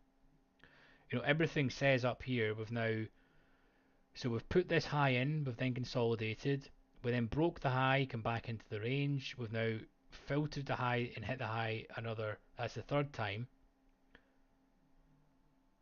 and then the amount of buying delta that's then coming in. There's still 5 minutes left, right? 5 minutes left. Watch the amount of order flow that comes in. The market is either going to go bananas here or we're going to reverse. It looks unlikely we're going to reverse now, but again, the delta is still not cracking the highs. So to take this order flow up the way so far, there's not been a whole lot of buying to take order flow up here, which means the offer has been weak. So when the offer is weak, it doesn't take a lot to move price. Okay, look at the amount of, we'll clear this so you guys can see, but look at the amount of size that has been traded at the moment.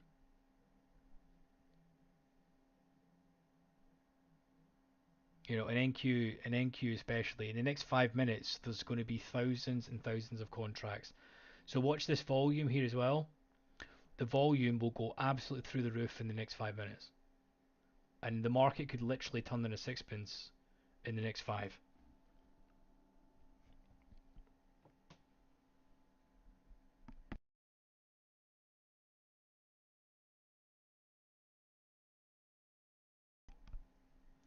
Which is weird that a lot of um, prop firms and stuff, they close at like just after 9. It doesn't really make much sense. But something is not quite adding up with this order flow, to be honest, today. Did you guys take any positions or did you just sit in your hands? Adam, did you take any positions or did you just watch me get my arse handed to me? Did you think against it that way? Hopefully you did. Or did you take any positions?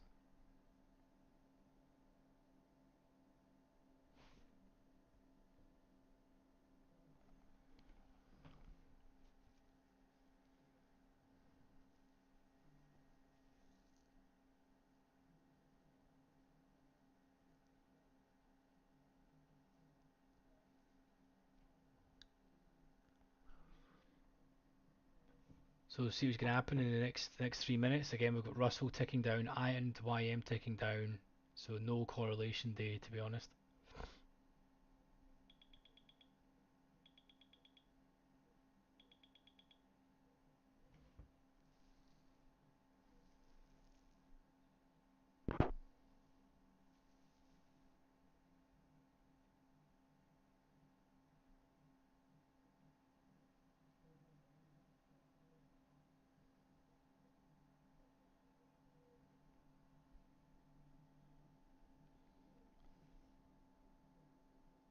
You took NQ shorts. Yeah.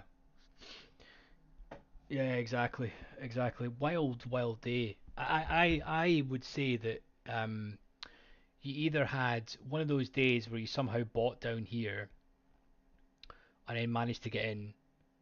And there'll be some traders that say, "Oh, it was really straightforward. We had some bullshit fair value gap, random candle in here, and we bought here."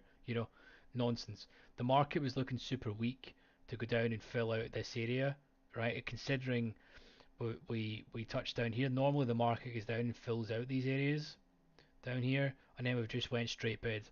And for the amount of years I've watched these charts, especially before large data points that come out, the market normally ends in chop. If I go back to a composite profile, you would still expect, especially when we're at all-time highs, you would still expect price to come down, and fill out roughly in this sort of range in here, my little random green box. You know, those boxes were me just showing out of value areas and it's still my chart from previous streams. I know exactly. It doesn't make any sense as to why we're going bid. You know. So we've got a minute left. I'm going to clear the DOMs. Look at this. Look at the amount of volume that's going to come in right now on these two. So we've got about a minute left. You'll notice the amount of size that's going to be traded.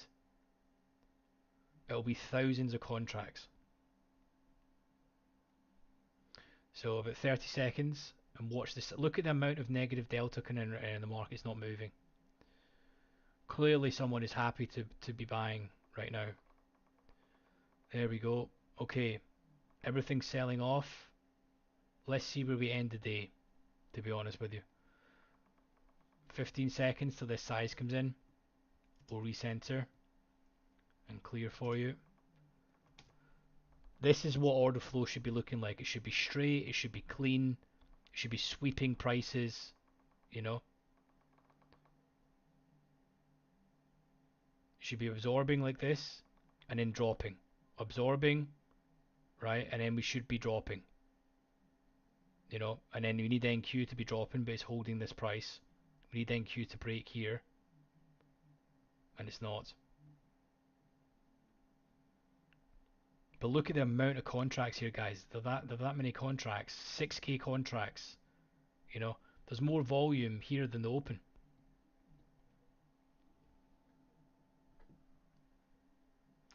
But you see, this has just been the theme all day. This has been the biggest pullback, but you should be seeing, the market should be absorbing on the offer, hitting into the bids. The bid should be pulled, and then should tick down.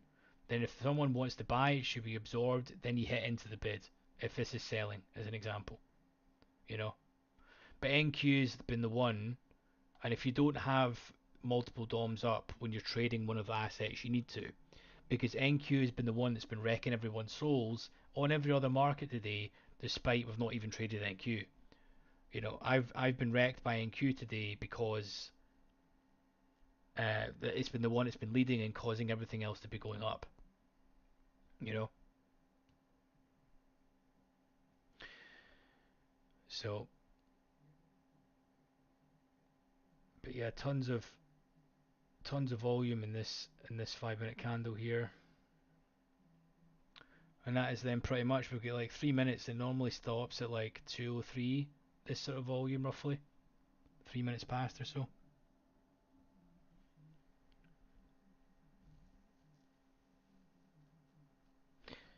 See this here. There's pretty much more contracts traded in this 5 minutes, right, than there is like the first 6 hours of pre-market. I'm not even joking. You know, pre-market is so insignificant for the volume that's traded. It's ridiculous.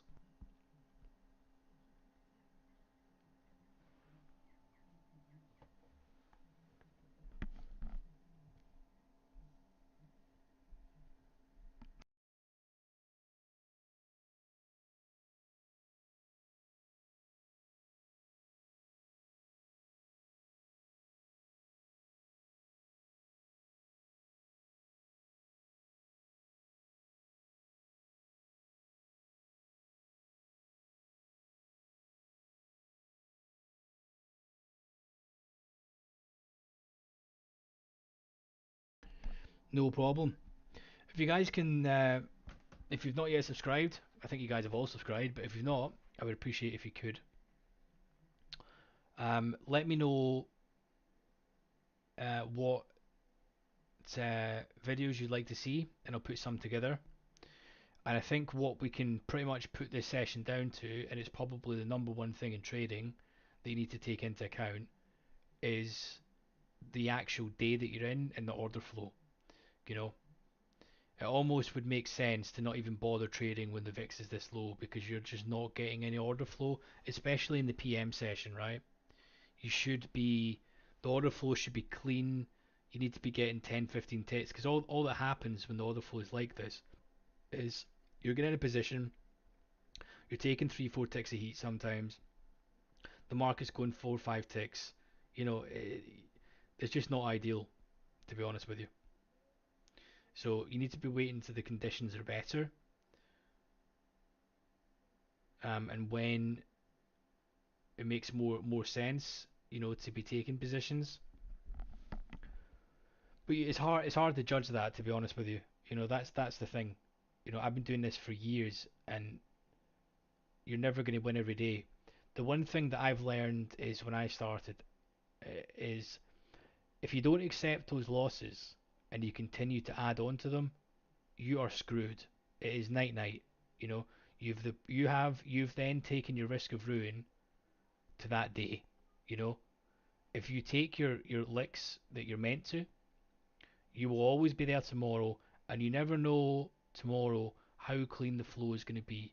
You can get in that trade, there can be the correlations that happen, you know, and things can just dump 30 ticks, you know, for example. It can be smooth, and you can take your margin really, really easy, you know.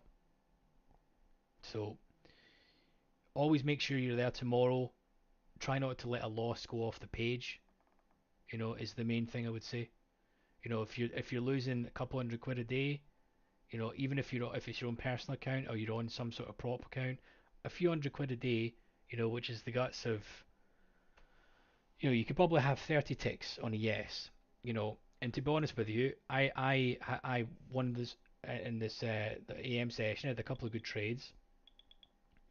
So today I've ended slightly negative, right?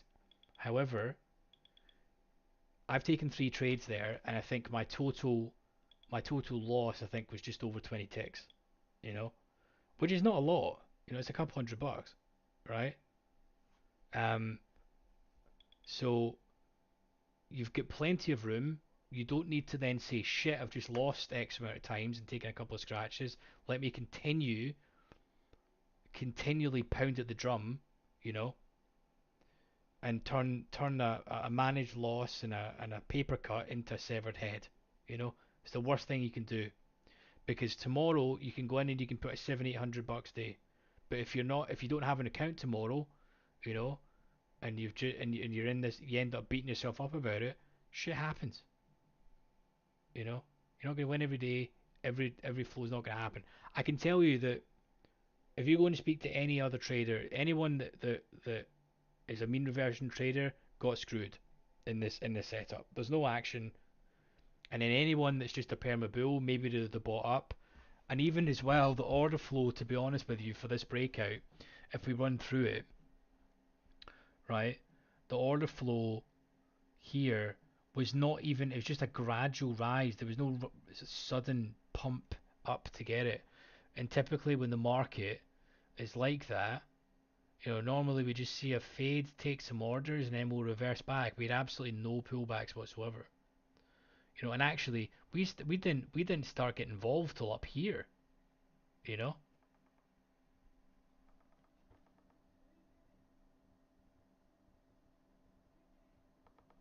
But hopefully you guys enjoyed the session. If you've not joined the Discord, check out the links in the description. You know, if you want to buy me a coffee or whatever, there's a link in there. That would be quite nice of you. But make sure and let me know what content you guys would like, and I can cover it in one of the videos, as I need to cover some from this week's order flow. I think we can do choppy action versus, you know, good action, but just let me know what you guys would like to see. Okay, I'd appreciate all of that. But hope everyone has a good evening, and I'll catch you guys tomorrow.